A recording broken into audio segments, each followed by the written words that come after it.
సమాజంలో యువతని ఎందుకు తీసుకొస్తలేరు? యువత రాజకీయం ఏలాలి, కానీ రాజకీయ నాయకుల మనవళ్ళు, వాళ్ళ కొడుకులు, వాళ్ళు యువతను తీసుకొని బయటకు వస్తారు. సామాన్య యువత ఎందుకు రాజకీయం వెళ్తలేదు? డబ్బు ప్రభావం విపరీతంగా ఉన్నది. అది మనం విస్మరించలేనిది వాస్తవం. ఇక్కడ గ్రామ పంచాయతీ ఎన్నికల నుంచి మొదలు పెడితే అసెంబ్లీ పార్లమెంట్ ఎలక్షన్ ఉంది. మన ఎజెండా ఎట్లా ఉందో తెలుసా? నేను ఎలక్షన్లో పోటీ చేయాలి, గెలవాలి. ఏం చేస్తావు ఎలక్షన్లో పోటీ చేసి గెలిచి? ఫస్ట్ ఈ సమాజం సేవ చేయి కదా. నీ విద్యా సమాజాన్ని పోటీ చేయి, సేవ చేయి. లేదా నువ్వు కులం అనుకుంటున్నావు, నీ కులాన్ని సేవ చేయి. ఇలా ఉస్మానియా విస్మరించినటువంటి కేసీఆర్ పరిస్థితి ఏమైంది? ఇలా విలమైన వైడు రెడ్డి అయిన వచ్చిండు, మళ్ళీ విలమైన వస్తాడు. మరి మేము ఎక్కడ పోవాలి? ఓసీలే కాదు ఉండాల్సింది, జనరల్లో కూడా బరాబర్ ఎస్సీలు ఉండాలి, బీసీలు ఉండాలి, ఎస్టీలు ఉండాలి. చట్టం ముందు సమానులు ఎవరైతే చంద్రబాబు నాయుడు సంబంధించి ఒక సమస్య చంద్రబాబు నాయుడుకి వస్తే 24 గంటలు కోర్టులు అందుబాటులో ఉంటాయి. మాలాంటి వాళ్ళకి ఏదైనా సమస్య వస్తే కోర్టులు అందుబాటులో అయినటువంటి పరిస్థితి. ఓటింగ్ పోయేసరికి కొద్ది చేతులు మారి అప్పటికప్పుడు ఆశపడి చేసే సందర్భం. గెలిచిన వాడు నాకు ఏం పని చేస్తుండు, నాకు పట్టించుకుంటలేడు కదా, అలాంటప్పుడు నాకు ఇప్పటికిప్పుడు నాకు సాయం చేసిన వాడే నాకు గొప్ప కదా అనే కాడికి జరుగుతారు. రాబోయే రోజులలో తెలంగాణ ప్రాంతంలో ప్రత్యామ్నాయంగా ఒక పార్టీ వచ్చింది, యూత్ పార్టీ. యూత్ లీడర్లే వీళ్ళు మొత్తం ఇనిషియేటివ్ తీసుకొని చేస్తున్నది రేపు తెలంగాణ ప్రాంతం కాదు దేశంలో మాట్లాడుకున్న దిశగా. మహాత్మా గాంధీ గారు ఏమంటారు? నడి రోడ్డుపై ఒక మహిళ అర్ధరాత్రి స్వేచ్ఛా తిరిగిన రోజు మనం స్వాతంత్రం వచ్చిందని చెప్పుకుంటా ఉంటాం. అందరికీ శనార్థి దండం. F3 మీడియా ప్రేక్షకులకి స్వాగతం, సుస్వాగతం. ఈ రోజైతే యువత గర్జించిందంటే నిజంగా ఉస్మానియా యూనివర్సిటీ అడ్డా అన్నమాట. ఉస్మానియా యూనివర్సిటీ నుంచి మన దగ్గర అన్నలు వచ్చిర్రు, అన్నలతో మాట్లాడే ప్రయత్నం చేద్దాము.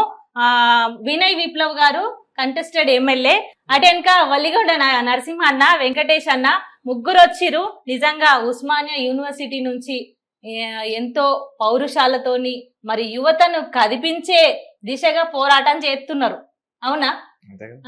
యువత అసలు రాజకీయంలోకి అడుగు పెడతలేదు, ఏల్తలేదు. పౌరుషం పౌరుషం అని చెప్పుకుంటారు, కానీ ఆ పౌరుషం అంతా ఎటు పోతుంది? అసలు ఎటుపోయేది ఏం లేదు. ఎవరైతే ప్లాట్ఫామ్ రాజకీయాల్లో మార్పు రావాలి, సమాజంలో మార్పు అవ్వాలనుకున్న వాళ్ళందరికీ వాళ్ళు వాళ్ళ వేలు వెళ్తున్నారు. కాకపోతే ఇక్కడ ఏమైపోతుందంటే ఇక్కడ ఉన్నటువంటి వారసత్వ రాజకీయాలు, కులతత్వ రాజకీయాల వల్ల చాలా వరకు రావాలనుకున్న వాళ్ళకి ఒక వెనుకబాటుతనం అనేది కనిపిస్తున్నది. ఇది మాత్రం కనిపిస్తుంది తెలంగాణలో చూసుకుంటే కనుక. ఇప్పుడు టాలెంట్ ఉండి సమాజానికి సేవ, నిజంగా సేవ. ఒకప్పుడు ఏముంటుండే, మంచోడికి మంచోడ కాదని ఓటేస్తుండే. ఈరోజు మంచోడ కాదని పక్కన పెట్టేసి డబ్బులు ఉన్నాయా లేదని ఓటేస్తున్నారు. ఆ విధంగా పోతున్నది, కానీ ఆ విధంగా పోతున్నది కాబట్టి ఈరోజు యువత ఇంట్రెస్ట్ చూపెట్టలేదు రాజకీయంలో. రాజకీయం అంటే ఒక గబ్బు బురద అనేటట్టు పోర్ట్రేట్ చేస్తున్నది. ఎవరంటే ఇప్పుడున్న రాజకీయ నాయకులు, వాళ్ళు అపోజిషన్ ఉన్న రూలింగ్ ఉండని 100 కోట్లు పెట్టాలంటే నాలాంటి యూత్ ఎడికెళ్ళి తెచ్చి పెడతాడు. అవునా కదా? వినయ్ విప్లవ్ అంటే ఒక్కడే కనబడతాడా? ఉస్మానియా యూనివర్సిటీలో 100 మంది కనబడతారు. చాలా మంది విప్లవులు కనిపిస్తారు. నేను ఒక్కని కాదు, నాకన్నా ముందు నా అన్నలు, నా తర్వాత వచ్చే తరాలు, రేపు వచ్చే తరాలకు కూడా మార్గదర్శకంగా ఇప్పుడున్న వాళ్ళు చాలా మంది ఉన్నారు. ఒక్కరేం లేదు. ఎవరైతే ప్రశ్నించాలనుకుంటారో వాళ్ళందరూ విప్లవులే కదా. విప్లవం అంటే రివల్యూషన్, తిరుగుబాటు. తిరుగుబాటుకి అడ్డ ఏదైనా ఉందంటే తెలంగాణలో ఉస్మానియా యూనివర్సిటీ కాబట్టి, ఆ ఉస్మానియా వేదికగా ఎంతో మంది తీర్చిదిద్దినటువంటి గొప్ప తల్లి ఉస్మానియా యూనివర్సిటీ తల్లి కాబట్టి ఖచ్చితంగా ఆ వేదిక పైన ఎంతో మంది విప్లవులు పుట్టుకొస్తూనే ఉంటారు, ప్రశ్నిస్తూనే ఉంటారు, గర్జిస్తూనే ఉంటారు. అన్న నమస్తే. అన్న చాలా రోజులు అయింది చూసి. అసలు ఉస్మానియా యూనివర్సిటీ అంటే నిజంగా అసలు ప్రతి ఒక్కరికి, యువతకి అది ఒక మంచి మార్గదర్శకం అన్నట్టు.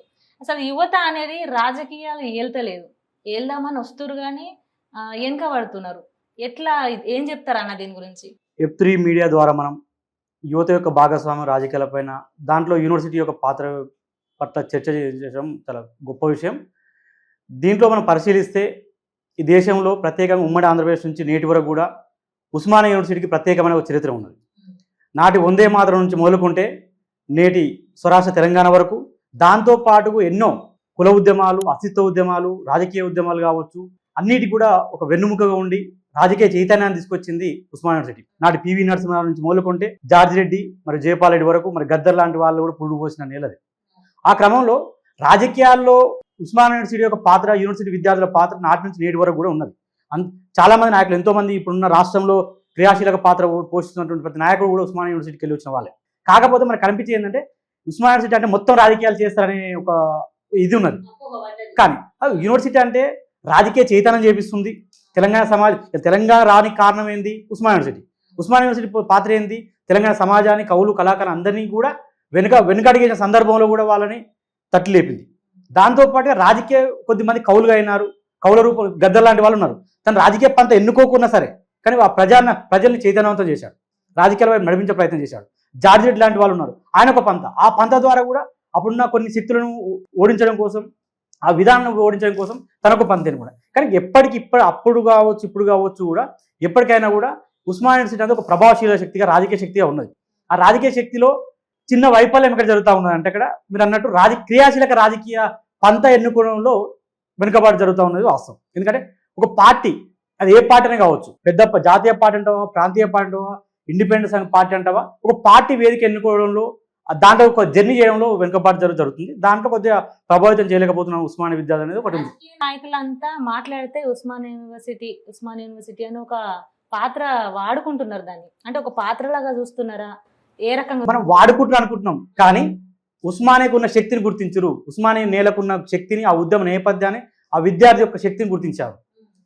ఆనాడు తెలంగాణ స్వరాష్ట్రం కోసం పోరాడినా, వందే మాత్రం ఉద్యమం చేసినా, లేకపోతే కొన్ని శక్తులకు పోరాడి ఇలా జార్జ్ లాంటి వ్యక్తి అమరత్వం పొందినా కూడా ఆ చరిత్ర ఎందుకు లిఖించబడ్డది, అలా పోరాటం చరిత్ర లిఖించబడ్డది అంటే దాన్ని గుర్తిస్తున్నా. వాడుకోవడం నీకు ఏం లేదు, మనుగడ లేదు. ఉస్మానియా గురించి, ఉస్మానియా ఉద్యమాల నేపథ్యం గురించి చెప్పకపోతే మనుగడ లేని స్థితికి వచ్చారు. ఇలా ఉస్మానియా విస్మరించినటువంటి కేసీఆర్ పరిస్థితి ఏమైంది? ఇలా మొన్న కూడా ముఖ్యమంత్రి రేవంత్ రెడ్డి గారు ప్రమాణ స్వీకారం చేసిన ఎల్బీ షేర్ క్లిప్ చూడండి.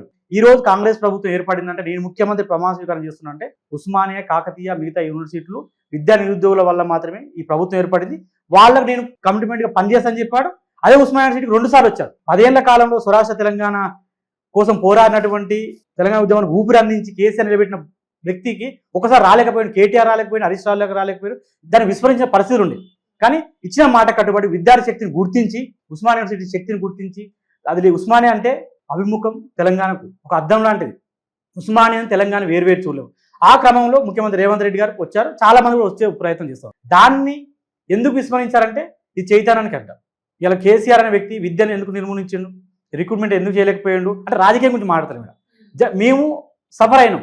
ఇలా ఏ రోజు కూడా ఆయన ఎందుకు స్పందించలేకపోయారంటే ఈ చైతన్యవంతమైతే ఈ సమాజానికి, మళ్ళీ ఈ తెలంగాణ సమాజాన్ని మళ్ళీ చైతన్యవంతం చేసి మేము అనుకుంటున్న పరిపాలన కాకుండా నూతన ప్రజాస్వామిక పరిపాలన తీసుకొస్తారేమో భయంతో తను చేయలేకపోయాడు. రేవంత్ రెడ్డికి సపోర్ట్ గా మంచిగానే చెప్పారు, కానీ నేను అన్నది ఏంటంటే పాత్రగా వాడుతున్నారు అంటే సమాజంలో యువతని ఎందుకు తీసుకొస్తలేరు? యువత రాజకీయం ఏలాలే, కానీ రాజకీయ నాయకుల మనవళ్ళు, వాళ్ళ కొడుకులు, వాళ్ళు యువతను తీసుకొని బయటకు వస్తారు. సామాన్య యువత ఎందుకు రాజకీయం వెళ్తలేదు? నేను అదే చెప్తున్నాను మీకు స్పష్టంగా. ఏంటంటే మీరు ముఖ్యమంత్రి రేవంత్ రెడ్డి గారి గురించి ఏం చెప్తున్నా అంటే, ఆయన నేపథ్యం చూసుకున్నా కూడా సామాన్య కుటుంబంకి వచ్చిన వ్యక్తి.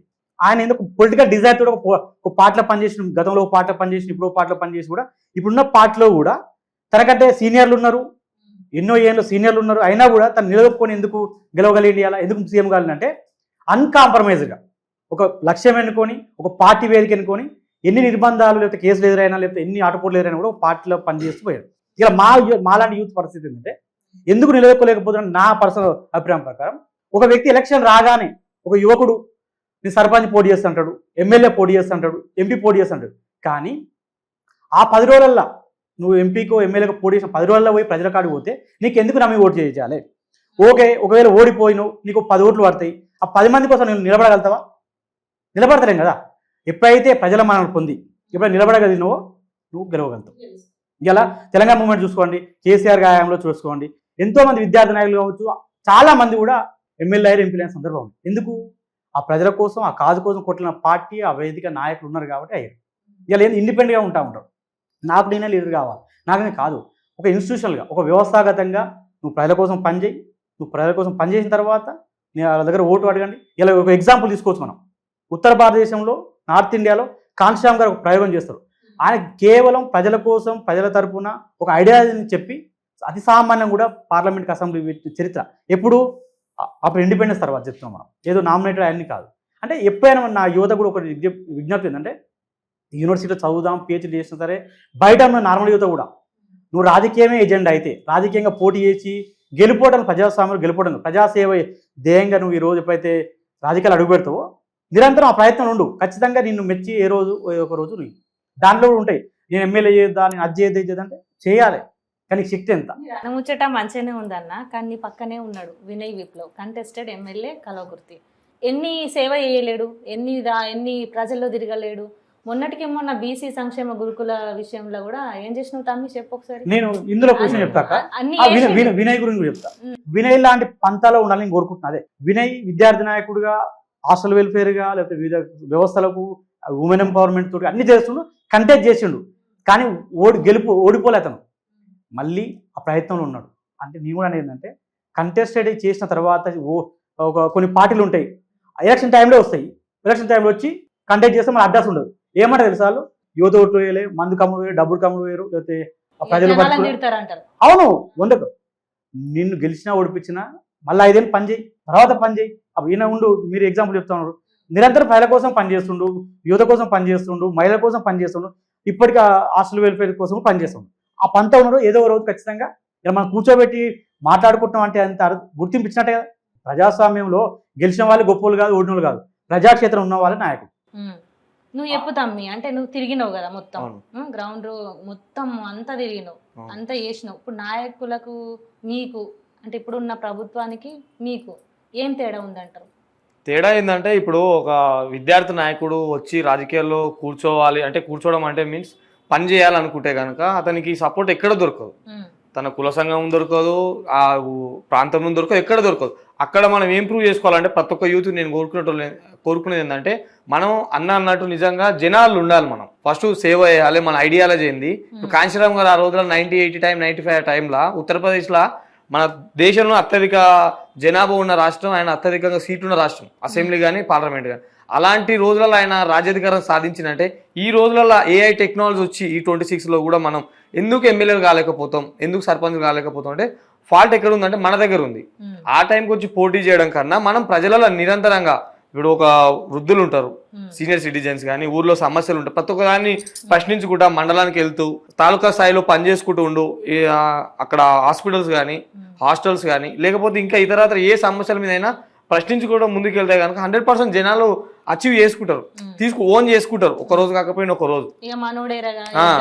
నేను ఆమన్గల్లో ఉన్నటువంటి ప్రభుత్వ బాలుర బీసీ హాస్టల్కి సంబంధించింది కబ్జా గురయ్యే ప్రయత్నం ఉన్నది. అది దాని గురించి నేను ఆ రోజు వచ్చిన బీసీ చైర్మన్ గారు నిరంజన్ సార్ వస్తే ఎందుకు నేను అంత పట్టుబాటి ఆయన బండారు మరి నేను అడగాల్సి వచ్చిందంటే, ఈ రోజు నేను గవర్నమెంట్ హాస్టల్లో చదువుకున్న విద్యార్థిని, ప్రభుత్వ హాస్టల్లో చదువుకున్న విద్యార్థిగా దాని విలువ తెలుసు కాబట్టి ఈ రోజు నేను అక్కడ ఇది ఉండాలి ఊర్లో అని చెప్పేసి నేను ఫైట్ చేయడం జరిగింది. ఈ రోజు అది కొత్త కన్స్ట్రక్షన్ జరిగింది. అంటే ఈ రోజు ఊరి ప్రజలకు ఏమైపోతుంది అంటే, ఇప్పుడు నేను తీసుకెళ్తేనే కదా అక్కడ ఆయన సమస్య తెలిసింది. తర్వాత ఎమ్మెల్యే పోవచ్చు మేము చేస్తామని చెప్పేసి ఒక హెడ్ బోర్డ్స్ అంటే వాళ్ళు ఒక హెడ్ లైన్స్ ఇచ్చారు. కానీ ఆ సమస్య రోజు కనిపించిన వాళ్ళైతే స్పందించలేదు కదా. నా వల్ల స్పందించినప్పుడు ఆ పేరు మరి క్రెడిట్ నేనే కదా, నా ప్లేస్లో ఎవరున్నా కానీ, మీరున్నా అన్న ఎవరున్నా వాళ్ళకే చెందాలి కదా. అది చెందకుండా వేసింది ఎవరు అంటే మళ్ళీ ఇదే రాజకీయ నాయకుడు. ఏదో పక్కన ఉన్నాయి అంటే, నీ ప్రభుత్వం ఉన్నది కాదనట్లే, నీ ప్రభుత్వంలో శాంక్షన్ చేయొచ్చు, పవర్ ఉండొచ్చు, ఓకే, కానీ సమస్య ఉందని చెప్పేటోడే కదా, ముందు తీసుకెళ్ళేటోడే కదా.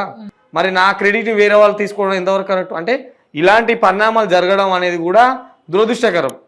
ఎందుకంటే ఎంతో కష్టం, ఆ విలువ తెలిసి మనం తీసుకెళ్ళి ఆయన ఒప్పించాలంటే చాలా ప్రోటోకాల్ ఉంటుంది ఒక బీసీ కమిషన్ చైర్మన్ అంటే.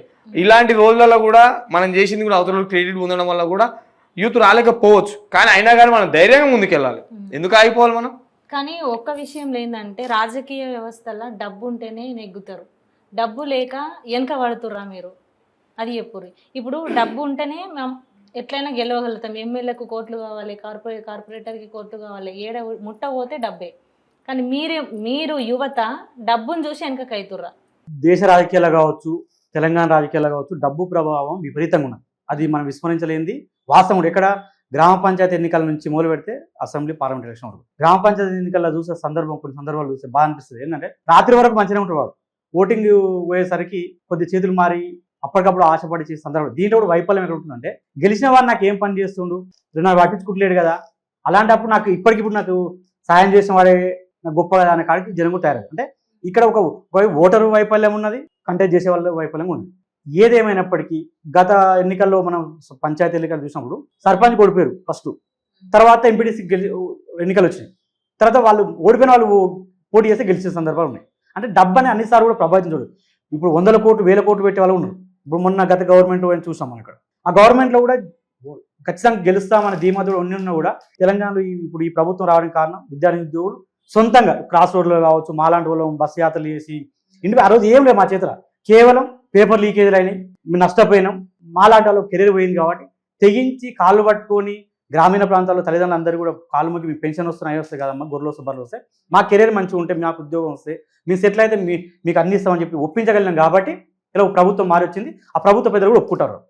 ఇప్పటికి ఇవన్నీ గతం అనుకుంటే ఇప్పటికి ఇప్పుడు మన మధ్యలో చూస్తుండే జంజీ ఉద్యమం అంటున్నాం, జంతర్ మంతర్లో జరిగిన కాక్రోచ్ ఉద్యమం జస్ట్ సోషల్ మీడియాలో వాళ్ళకు చెప్పిన వాళ్ళు ఏం చేసినారు, వాళ్ళ యొక్క బాధను ఆవేశాన్ని వాళ్ళు ఏం కోరుకుంటున్నారో అన్ని అంశాలని వ్యక్తపరిచారు. అవన్నీ సామాన్యుల దగ్గర చేరినాయి. ఇలా అందరూ ఇలా మోడీ లాంటి వాళ్ళు, అమిత్ షా లాంటి వాళ్ళు, ఆర్ఎస్ఎస్ అధినేత భగవత్ లాంటి వాళ్ళు కూడా విస్మరించిన వాళ్ళే ఇలా వచ్చి సమాజం చెప్పిన పరిస్థితి. అంటే ప్రజా చైతన్యం ముందు డబ్బు అనేది ప్రభావితం చేయాలని నేను అభిప్రాయం. కానీ ఆ ప్రభావితం చేయడాన్ని ముందు మనం ప్రజలను చైతన్యం చేయాలి. ప్రజలు చైతన్యవంతం లేరా అంటే ఉన్నారు, కానీ విడమర్చి చెప్పే శిక్ష మన దగ్గర కావాలి కదా. ఆ లేని రోజు మనం ఎన్ని చేసినా వృధా పెడతాం. ఇప్పుడు ఏమంటాం, ఒకటి విద్యార్థి యువత చెప్పేందంటే, ఇప్పుడు కాక్రోచ్ జనతా పార్టీ అని ఎందుకు పెట్టిరాలు, ఒక పార్టీ వేదిక ద్వారా ప్రశ్నించారు కాబట్టి ఒక పార్టీ అయింది. వీళ్ళ రాజకీయాలు అందరూ చేస్తారు, సామాజికవేత్తగా ఉంటావు. సామాజికవేత్త ఎప్పుడు రాజకీయ నాయకుడు కాలేవు. ఒక ఫిలాసఫర్ ఉంటాడు, మస్తు రాజకీయాలు ఆర్టికల్ రాసి అన్ని రాస్తాడు, ఆయన సమాజం దగ్గర రూట్ లేదు తెలియదు. థియరీలు వేరు, ప్రాక్టీస్ వేరు. ఒక గ్రామంలో సమస్య వేరు, మనం చెప్తున్న పాలసీ వేరు ఉంటుంది. సో అవి మెప్పించి ఆ లైన్లో మనం పోయిన రోజు ఖచ్చితంగా మనం అనుకుని రీచ్ అవుతాం. ఇలా విప్లవ్ ఉన్నాడు, విప్లవ్ ఇండిపెండెంట్ పోటీ చేయలే, ఒక విద్యార్థి రాజకీయ పార్టీ ద్వారా మాత్రం పోటీ చేసింది. కాబట్టి ఒక పార్టీ రికగ్నైజేషన్ ఆయన గుర్తింపు సమస్యలు ఉన్నాయి. ఇలా ఇంకో వేదిక ఉన్నా కూడా నిలబడతారు. ఇప్పుడు విద్యా దశలో నుంచి ఎంతో వాళ్ళ భవిష్యత్తు పోగొట్టుకుంటారు. రాజకీయం అదో పడిపోయింది. ఇప్పుడు ఈయనకు పెద్దగా పడ్డది, రాజకీయం ఏలాలే, యువతను ముందుకు తీసుకురావాలి అని పోతున్నాడు. కానీ అది ఎంతవరకు కరెక్ట్ అవుతుంది? ఇప్పుడు ఉన్న రాజకీయ వ్యవస్థ మొత్తం తొక్కెత్తుందని మాట్లాడుతారు. అసలు ఎట్లా నెగ్గుకత్తారు? ఎందుకు నెగ్గురా? నెగ్గు కోసం, బరాబర్ నెగ్గు కోసం. యువత రాజకీయాల్లో ఫెయిల్ కావడానికి డబ్బు ఒకటి కారణం. అది వ్యవస్థలో ఉన్నటువంటి లోపాలు. ఇప్పుడు ప్రపంచంలో ఎక్కడ చూసుకున్నాను కూడా చైనా విప్లవం కానీ, రష్యా విప్లవం కానీ, యువత లేని ఏ ఉద్యమం కూడా సక్సెస్ కాలేకపోయింది. తెలంగాణ తొలి దశ ఉద్యమం అయినా, తెలంగాణ మలి దశంలో ఏ ఉద్యమం అయినా ప్రపంచంలో యువత ఉంటేనే ఆ ఉద్యమాలు సక్సెస్ అయినాయి.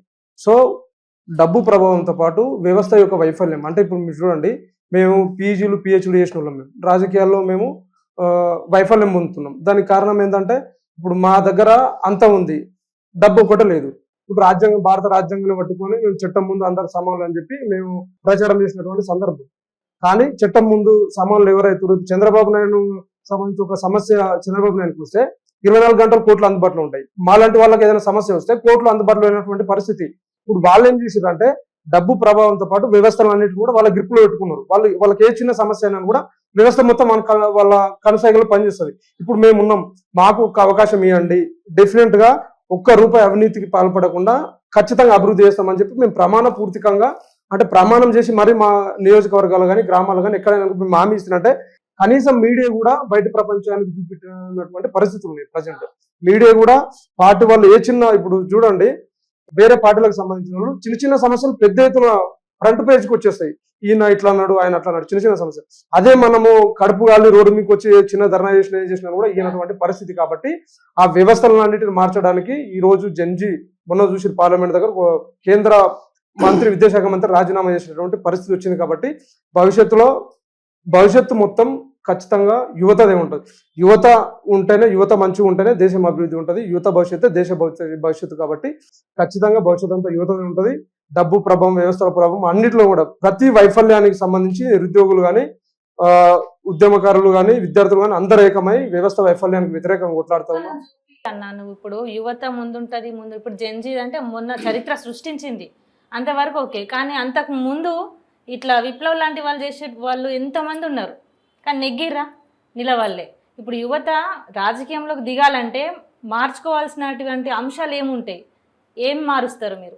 ఈ చర్చ, ఈ ఆధునిక నాగరికత అనుకుంటున్న సందర్భంలో బాధాకరం ఏంటంటే, ఇలా అక్క ఉస్మానియా విద్యార్థులతో ఇంటర్వ్యూ చేసిన బాగా అని చెప్పి చర్చ ఒకవైపు ఉంటుంది. మరుక్షణం ఏమైతే అంటే, వినయ్ విప్లవం ఏ కులం, నరసింహ ఏ ప్రాంతం, సోదరుడు ఏ ప్రాంతంకి వెళ్ళి వచ్చిండు, ఆయన నేపథ్యమైన చర్చ కాడిపోతుంది. ఇలా యువతలో పెద్ద వైఫల్యం ఏంటంటే, ఇంత గొప్ప చెప్పుకుంటాం మనం, కానీ డబ్బా ఇవన్నీ కాదు. ఒక నాయకుడు ఎస్టాబ్లిష్ అయ్యిండు, నీ కోసం పని చేస్తున్నంటే వాడిని ఎన్నుకో ప్రయత్నించి. కానీ వాడు నావోడా, నీవోడా, ఏ జిల్లా, ఆంధ్రనా, తెలంగాణ, ఉత్తర తెలంగాణ, మహబూబ్నా, ఇవి కాదు కావాల్సింది. అన్కండిషనల్గా ఫైట్ చేస్తుండు. ఆ ఫైట్ చేసిన విధానం ఎట్లా చూసినాం అంతవరకు చూడు. ఇప్పుడు చూడండి, మీరు చాలా సందర్భాల్లో ఈ దేశాన్ని మెడల్ తీసుకొచ్చిన వాళ్ళు, లేకపోతే చాలా IAS IPS సాధించిన అందరినీ లాస్ట్కు సింధూర్లో, ఆపరేషన్ సింధూర్లో లేడీ కెప్టెన్గా వ్యవహరిస్తే కూడా ఆమె కులేమైందని సెర్చ్ చేసిన వాళ్ళు ఎవరు? గ్రామీణ ప్రాంతంలో ఉన్న పేదవాళ్ళ, లేదా మహిళల, లేకపోతే బిజినెస్ మ్యాన్ల, ఎవరు అత్యధికంగా సెర్చ్ చేసిన ఎవరు? ఈ విద్యార్థి యువత. ఈ విద్యార్థి యువతలో ఉన్న కొన్ని అంశాలు, చెడు ధోరణులు కోల్పోకుండా మనం చేయలేము. ఎప్పటికైనా ఇలా కొన్ని ప్రమోషన్స్ కావచ్చు, మిత్రుడు అన్నట్టు కొన్ని మీడియా ప్రమోషన్స్ కావచ్చు, కొన్ని వార్తాపత్రికలు కావచ్చు, లేదా యూట్యూబ్ ఛానల్ కావచ్చు, ఇలా మీరు విశాల దృక్పథంతో ఒక సమాజం మారాలని చెప్పి అలా F3 ఎందుకు ఈ చర్చ పెట్టింది, కానీ మిగతా వాళ్ళు ఎందుకు చర్చ పెట్టలేకపోతారు అంటే వాళ్ళకు స్వభావం ఉంటుంది, వాళ్ళకి ప్రాంత స్వభావం ఉంటుంది, తన కుల స్వభావం ఉంటుంది, తన వారిని ప్రమోట్ చేయాల స్వభావం ఉంటుంది. కొద్దిమంది ఇంటర్వ్యూ పిలుస్తారు, అరే మా ఊని గురించి చెప్పవా అంటారు, మా నాయకుడి గురించి చెప్పరా అంటారు. అది ఎందుకంటే ఇలా అది కాదుగా కావాల్సింది, ఈ సమాజానికి కావాల్సింది మార్పు. అంటే ఒక్కటే మేడం, గెలుపోవటం సమస్య కాదు. ఇలా కాక్రోచ్ జనతా పార్టీ తీసుకోండి, వాళ్ళు మేము పోటీ చేస్తామని చెప్పలేదు, కేవలం ఈ సమాజాన్ని చైతన్యం చేస్తూ ఉంటారు. రాజకీయాలు చేసే వాళ్ళు చేస్తూ ఉంటారు. గెలిపోవడం ఎప్పుడు కూడా మోడీ ఉంటాడు, లేకపోతే రేపు కాంగ్రెస్ ఉంటారు, లేకపోతే ఇవాళ కాంగ్రెస్ ఉంటారని కాదు. ప్రశ్నించే ప్రతిపక్షం ఉండాలి, పరిపాలించే రాజకీయ పార్టీ ఉండాలి. ఈ రెండు పార్టీలు ఉన్నప్పుడు ప్రజలకు మేలు జరుగుతుంది. కానీ సమస్య ఏమవుతుంది, ఇలా మా యువతకు కూడా, విద్యార్థి కూడా ఒకటే అప్పీల్ చేస్తూ ఉన్నాం, రాజకీయాలు అంటే రాత్రి ఓవర్ నైట్ హీరోయిజం కుదరదు. డబ్బున్న వాళ్ళు కూడా ఎంతో వందల కోట్ల వారసులు కూడా ఇలా అడ్రస్ లేకుండా చరిత్ర ఈ తెలంగాణలో ఉండదు, ఆంధ్రప్రదేశ్ కూడా ఉంది, దేశంలో ఉన్నది. కానీ ఎవరైతే కమిటెడ్గా ప్రజల కోసం పనిచేస్తారో వాళ్ళు రాజకీయ నాయకులు నిలబడతారు. నాకు తెలిసిన ఒక ఆయన ఉంటాయి, ఈ ఉమ్మడి తెలంగాణ ఈ మధ్యగా చర్చ జరుగుతున్న సామారామోరెడ్డి అని ఉంటాయి. ఆయన విద్యార్థి చేసి ఉంటుంది. నాకు తెలిసి NSA యూత్ కాంగ్రెస్ మొన్నటి దాకా TPC media and committee chairman చేసిన. నాకు తెలిసి ఆయన ఎప్పుడు కూడా పదవుల కోసమో దేనికోసం ఎప్పుడు ఆశపడ్డ సందర్భం ఉంది. కేవలం తను నమ్ముకున్న ఐడియాలజీ, ఈ దేశంలో భిన్నత్వంలో ఐకమత్యం, నిరుద్యోగ యువత కోసం ఒక అభివృద్ధి, మనం ఇక్కడ ఉన్న అన్ని వర్గాలను కలుపుకునే నేచర్కు సంబంధించి దానికోసం కలిసి పనిచేయాలి. మనం ఒకవేళ సమాజమే విద్యార్థి యువతని అవకాశం ఇస్తే మనం చేయగలిగితే మన ఎజెండా ఎట్లా తెలుసా, నేను ఎలక్షన్లో పోటీ చేయాలి, గెలవాలి. ఏం చేస్తావు ఎలక్షన్లో పోటీ చేసి గెలిచి? ఫస్ట్ ఈ సమాజాన్ని సేవ చేయి కదా, నీ విద్యా సమాజాన్ని పోటీ చేయి, సేవ చేయి. లేదా నువ్వు కులం అనుకుంటున్నావు, నీ కులాన్ని సేవ చేయి అన్కండిషనల్గా. అరే ఒక MR ఆఫీస్ కాడ పోయి నువ్వు క్యాస్ట్ సర్టిఫికేట్ ఇస్తారా అంటే 100 రూపాయలు ఎక్కువ తీసుకుంటుండి, నువ్వు ప్రజల సేవ చేస్తావా? ఓటు నీకు ఎందుకు వేయాలి? వాళ్ళకి నీకు ఉన్నంతలో పెన్షన్కి రాయాలి, ఆమెకు చిట్టు రాయాలి, తీసుకుపోయి ఎవరో ఇప్పి అది ఇప్పియలేకపోతురు, నువ్వేమిస్తావు నాకు అన్నప్పుడు అంతే కదా. అలాంటప్పుడు నీకు ఎందుకు వాళ్ళు ఓటేస్తారు? నువ్వు ఖచ్చితంగా రాజకీయాలు అనుకున్న వాళ్ళు ఎవరికైనా చెప్తున్నాను, నువ్వు ఆ మండలంలో ఉంటావా, గ్రామంలో ఉంటావా, నియోజకవర్గం ఉంటావా, నీ స్థాయిలో నువ్వు ప్రచారం చేసుకో, సేవ చేసుకో, నువ్వు నిలబడతావు, గెలుస్తావు. ఇలా అంతా రేపు గెలుస్తావు. ఇలా చూడండి, ఎడ్మబో జనం ఉంటాయి ఖానాపూర్ ఎమ్మెల్యే, సామాన్య కుటుంబం, ఇందిరమ్మ ఇంట్లోనే ఉంటాడు ఇప్పుడు కూడా.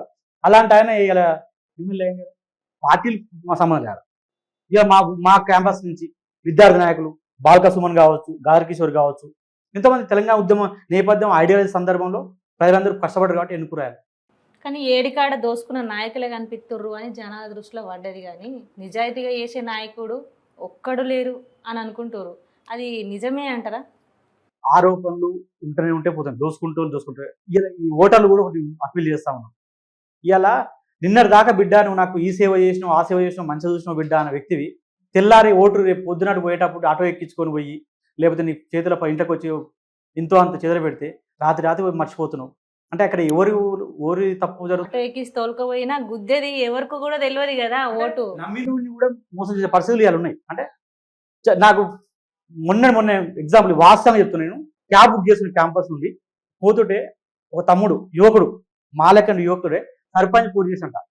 సర్పంచ్ పోటీ చేసి పరిగేరి అన్న ఉమ్మడి రంగారెడ్డి ఏరియా అని తమ్ముడు ఇంటే చెప్తాడేమో, అన్న 8 లక్షలు ఖర్చు పెట్టినాను నేను, నా అమ్మాయి ఉన్నారు, తిన్నారు, తాగిర్రు, నాకే ఓటు వేయలేదు, నన్ను ఓడవుతా అని చెప్పి ప్రామిస్ చెప్తున్నా. ఆ క్యాబ్ నడుపుకుంటూ వేసాడు, తప్పండి ఊరు వెళ్ళి వచ్చి క్యాబ్ నడుపుకుంటా అని చెప్పి. పరిస్థితులు ఎట్లున్నాయంటే దయచేసి మీరు తినండి చేయండి కానీ నమ్మిన మోసం చేయకండి. కానీ అన్న ఇప్పుడు వ్యవస్థ ఎట్లుందంటే, మనకు ఇంచుమించు స్వాతంత్రం వచ్చి 80 ఏళ్ళు ఇంచుమించు కావస్తుంది. అప్పుడు బట్ట కడితే మారుతుంది అని అనుకున్నారు. కానీ ఇప్పుడు బట్ట కడుతురు, అన్నీ వేస్తున్నా కూడా ఈ సమాజం మారతలేదు. ఎట్లా చూస్తారు దీన్ని? స్వతంత్రం కంటే మానసిక స్వతంత్రం ముఖ్యం అంటాం. ఇలా మహాత్మా గాంధీ గారు ఏమంటారు, నడి రోడ్డుపై ఒక మహిళ అర్ధరాత్రి స్వేచ్ఛా తిరిగిన రోజు మనం స్వాతంత్రం వచ్చిందని చెప్పుకుంటా ఉంటాం. ఇప్పటికీ మన బిడ్డని, మన చెల్లెని, మన అక్కని ఒక చదువుతున్న పక్క జిల్లాకు, పక్క ఊరుకు పంపిస్తేందుకు మనం భయపడతా ఉంటాం. చాలా మంది మేధావులు కావచ్చు, రాజకీయ నాయకులు కావచ్చు, సమాజం మారాలి, దేశం మారాలని చెప్తారు తప్పితే తన మారాలని ఎప్పుడు చెప్పుకోదు. నీతులు ఒళ్ళించడం వరకే ఈ దేశంలో ఎక్కువ ఉంది పరిస్థితి తప్పితే ప్రాక్టీస్ ఉండే పరిస్థితి లేదు. అవినీతి కుంభకోణాలు లేకపోతే ఎన్ని చేస్తున్నవారు సామాన్యుడు ఎక్కడ ఏట్లేదు, అన్ని 100 కోట్లు దోసుకుంటున్నారు. లేకపోతే ఇలా IAS ఆఫీసర్ దౌర్భాగ్యం ఏంటంటే ఐఏఎస్ ఆఫీసర్లు, ఐపీఎస్ ఆఫీసర్లు ఏ గొప్ప గొప్ప లక్ష్యాలతోటి ఆంబిషన్ పెట్టుకొని పోతారో ఇలా అవినీతి ఆరోపణలు దొరుకుతున్న వాళ్ళే. మొన్న ఒక ఉదాంతం చూస్తే ఇలా ఉదయ్ కిషన్ రెడ్డి అనే వ్యక్తి దేశాన్ని, ప్రత్యేకమైన ఉమ్మడి రాష్ట్రాన్ని ఎంతో ప్రభావితం చేసింది. ఒక కానిస్టేబుల్ నుంచి ఆ కానిస్టేబుల్ స్థాయిలో అవమానపడ్డని చెప్పి ఐపీఎస్కి ఎన్నికై మనందరం కూడా ఇన్స్పిరేషన్ తీసుకున్న పరిస్థితిలో ఒక చేదు వార్త, ఒక దిగ్భ్రాంతి కూర్చే వార్త, తన తోటి వారిని వేధించి అలా జైలు పాలైన సందర్భం చూస్తాం. అంటే ఇలా జంజీ అంటున్నాం, మనం యువత అంటున్నాం మేడం. కమ్యూనికేషన్ పెరిగిన తర్వాత ఏది కూడా ఒక పదం పాపం అప్పుడు వండేది అనేది ఇప్పుడే వంతుంది పాపం. కాబట్టి ప్రతి విషయం కూడా తెలుస్తూ ఉంది. అంటే నువ్వు ఎక్కడ తప్పించుకోలేవు, నువ్వు నిజాయితీగా ఉండు, నువ్వు ఏం చెప్తావు అది చెయ్యి, ఏం చేస్తావు అది చెప్పు, అప్పుడు మాత్రమే ఈ సమాజం మారుతుంది. ఆ సమాజం మారినప్పుడు మేమందరం అనుకున్నట్టే ఖచ్చితంగా రాబో కాలంలో యువతను విస్మరించలేకుండా, విద్యార్థిని విస్మరించలేకుండా యువత ఎజెండే రేపు పార్టీ ఎజెండా మారబోతుంది. పని తెలిసినాక కూడా తప్పు చేస్తారు కదా, అది కొద్ది శాతం మాత్రం. ఇక సమాజం ముందు ఏమైతే 90% మంది యూట్యూబ్ ఉన్న మీడియా సంస్థల వాళ్ళు ఈ డిస్కషన్ పెట్టట్లేదు. ఎందుకంటారు వాళ్ళ వ్యక్తిగత అవసరాలు, రాత్రి ఫోకస్ కావాలి. ఇలా మనం F3 మీడియా ఛానల్ ఎందుకు ఇంత చర్చ పెడుతుందంటే సమాజం పట్ల ఒక దృక్పథం, సమాజం మారాలి, నా వంతు పాత్ర నాకు ఎంతో ఉందని ఉన్నాను. ఇలా కూర్చొని మీరు మాట్లాడుతున్న వాళ్ళు కావచ్చు, మీలాంటి వాళ్ళు కావచ్చు, ఎంతో మంది కూడా ఐడెంటిఫికేషన్ అనేది ఈ పని ద్వారా వస్తుంది తప్పితే ఎప్పుడు నువ్వు పాకులాడతా రాదు. ఇలా యువత అంటున్నాం కదా, ఇలా తెలంగాణ ముఖ్యమంత్రి రేవంత్ రెడ్డి గారు చెప్తారు ఇలా యువతకు 21 yearsకే మనం అవకాశం అని చెప్తుంది కదా. ఎంతవరకు ప్రాక్టీస్ ఉంటుంది పక్కన పెడితే చర్చ అయితే పెట్టారు కదా, యువత చుట్టూ అయితే రాజకీయాలు నడుస్తున్నాయి కదా, అది కావడం మనకు ముఖ్యంగా. ఎవరికి 21 సంవత్సరాలు మేబీ ఐ థింక్ యువతకి ఇవ్వాలి. అది ఎవరికి ఇవ్వాలి? ఇప్పుడు అన్న ఉన్నాడు, అన్న ఒక ప్లాట్ఫామ్ మీద కొట్లాడుతున్నాడు, అన్నకి ఎలిజిబిలిటీ ఉంది, అలాంటి వాళ్ళకి ఇవ్వాలి. మళ్ళీ 21 సంవత్సరాలు అని చెప్పేసి దాన్ని అడ్డు పెట్టుకొని ఇప్పుడు ఆయన మనవడు వస్తాడు, మనవడి తర్వాత కొడుకు వస్తాడు, అత్త కొడుకు వస్తాడు, అత్త వస్తుంది, వదిలి వస్తుంది, ఇప్పుడు ఉంటారు పిల్లలు వస్తుంటారు. ఇక వాళ్ళని తొందరగా తీసుకొచ్చి ఇప్పుడు తండ్రి అయిపోయింది జర్రా, నేను ఇన్ని రోజులు చేసినా కదా 20 ఏళ్ళు సర్వీసు ఎమ్మెల్యేగా, జర నా కొడుకు ఇవ్వాలి, లేకపోతే కొడుకు భార్యకి ఇవ్వాలను, అత్తకి ఇవ్వాలి, ఎవరికి ఇట్లా వాళ్ళ వారసత్వ రాజకీయాల కోసం అంటే మాత్రం మళ్ళీ మేము దీన్ని వ్యతిరేకిస్తాం. అది ఎవరికి ఇవ్వాలి? నిజమైన సామాన్యమైనటువంటి ఉద్యమ నాయకుడికి ఇవ్వాలి, మీరు విద్యార్థి నాయకుడికి ఇవ్వాలి. మళ్ళీ ఆయన పేరుకి 21 సంవత్సరాలు అన్నాడు అంటే మంచి విషయం అది 21కి ఇవ్వాలనేది. మళ్ళీ దీనికోసరికి ఇప్పుడు రేవంత్ రెడ్డి కొడంగల్ ఉన్నారు, రేపు కళ్ళకుర్తికి వస్తా అంటాడు ఆడ. ఇప్పుడు ఆయన అప్పటి వరకు ఆయన ఒకవేళ ఆయన మనవాడు 21 ఏళ్ళు ఈ 5 ఏళ్ళు ఒకవేళ ఎగ్జాంపుల్ చెప్తున్నాను పెరిగితే ఆయనకి ఇక్కడ టికెట్ ఇచ్చి మళ్ళీ ఆయన అక్కడ పోయి అంటే 2 ప్రాంతాలలో మేమే ఉండాలని అనుకో కరెక్ట్ కాదు కదా. ఇప్పుడు కొన్ని చూసుకుంటే వివేక్ వెంకటస్వామి లాంటి వాళ్ళు ఇంట్లో చూసుకుంటే 2 ఎమ్మెల్యేలు 1 MP ఉన్నారు, మళ్ళీ మినిస్ట్రీ కూడా ఉంది ఒక ఇంట్లోనే.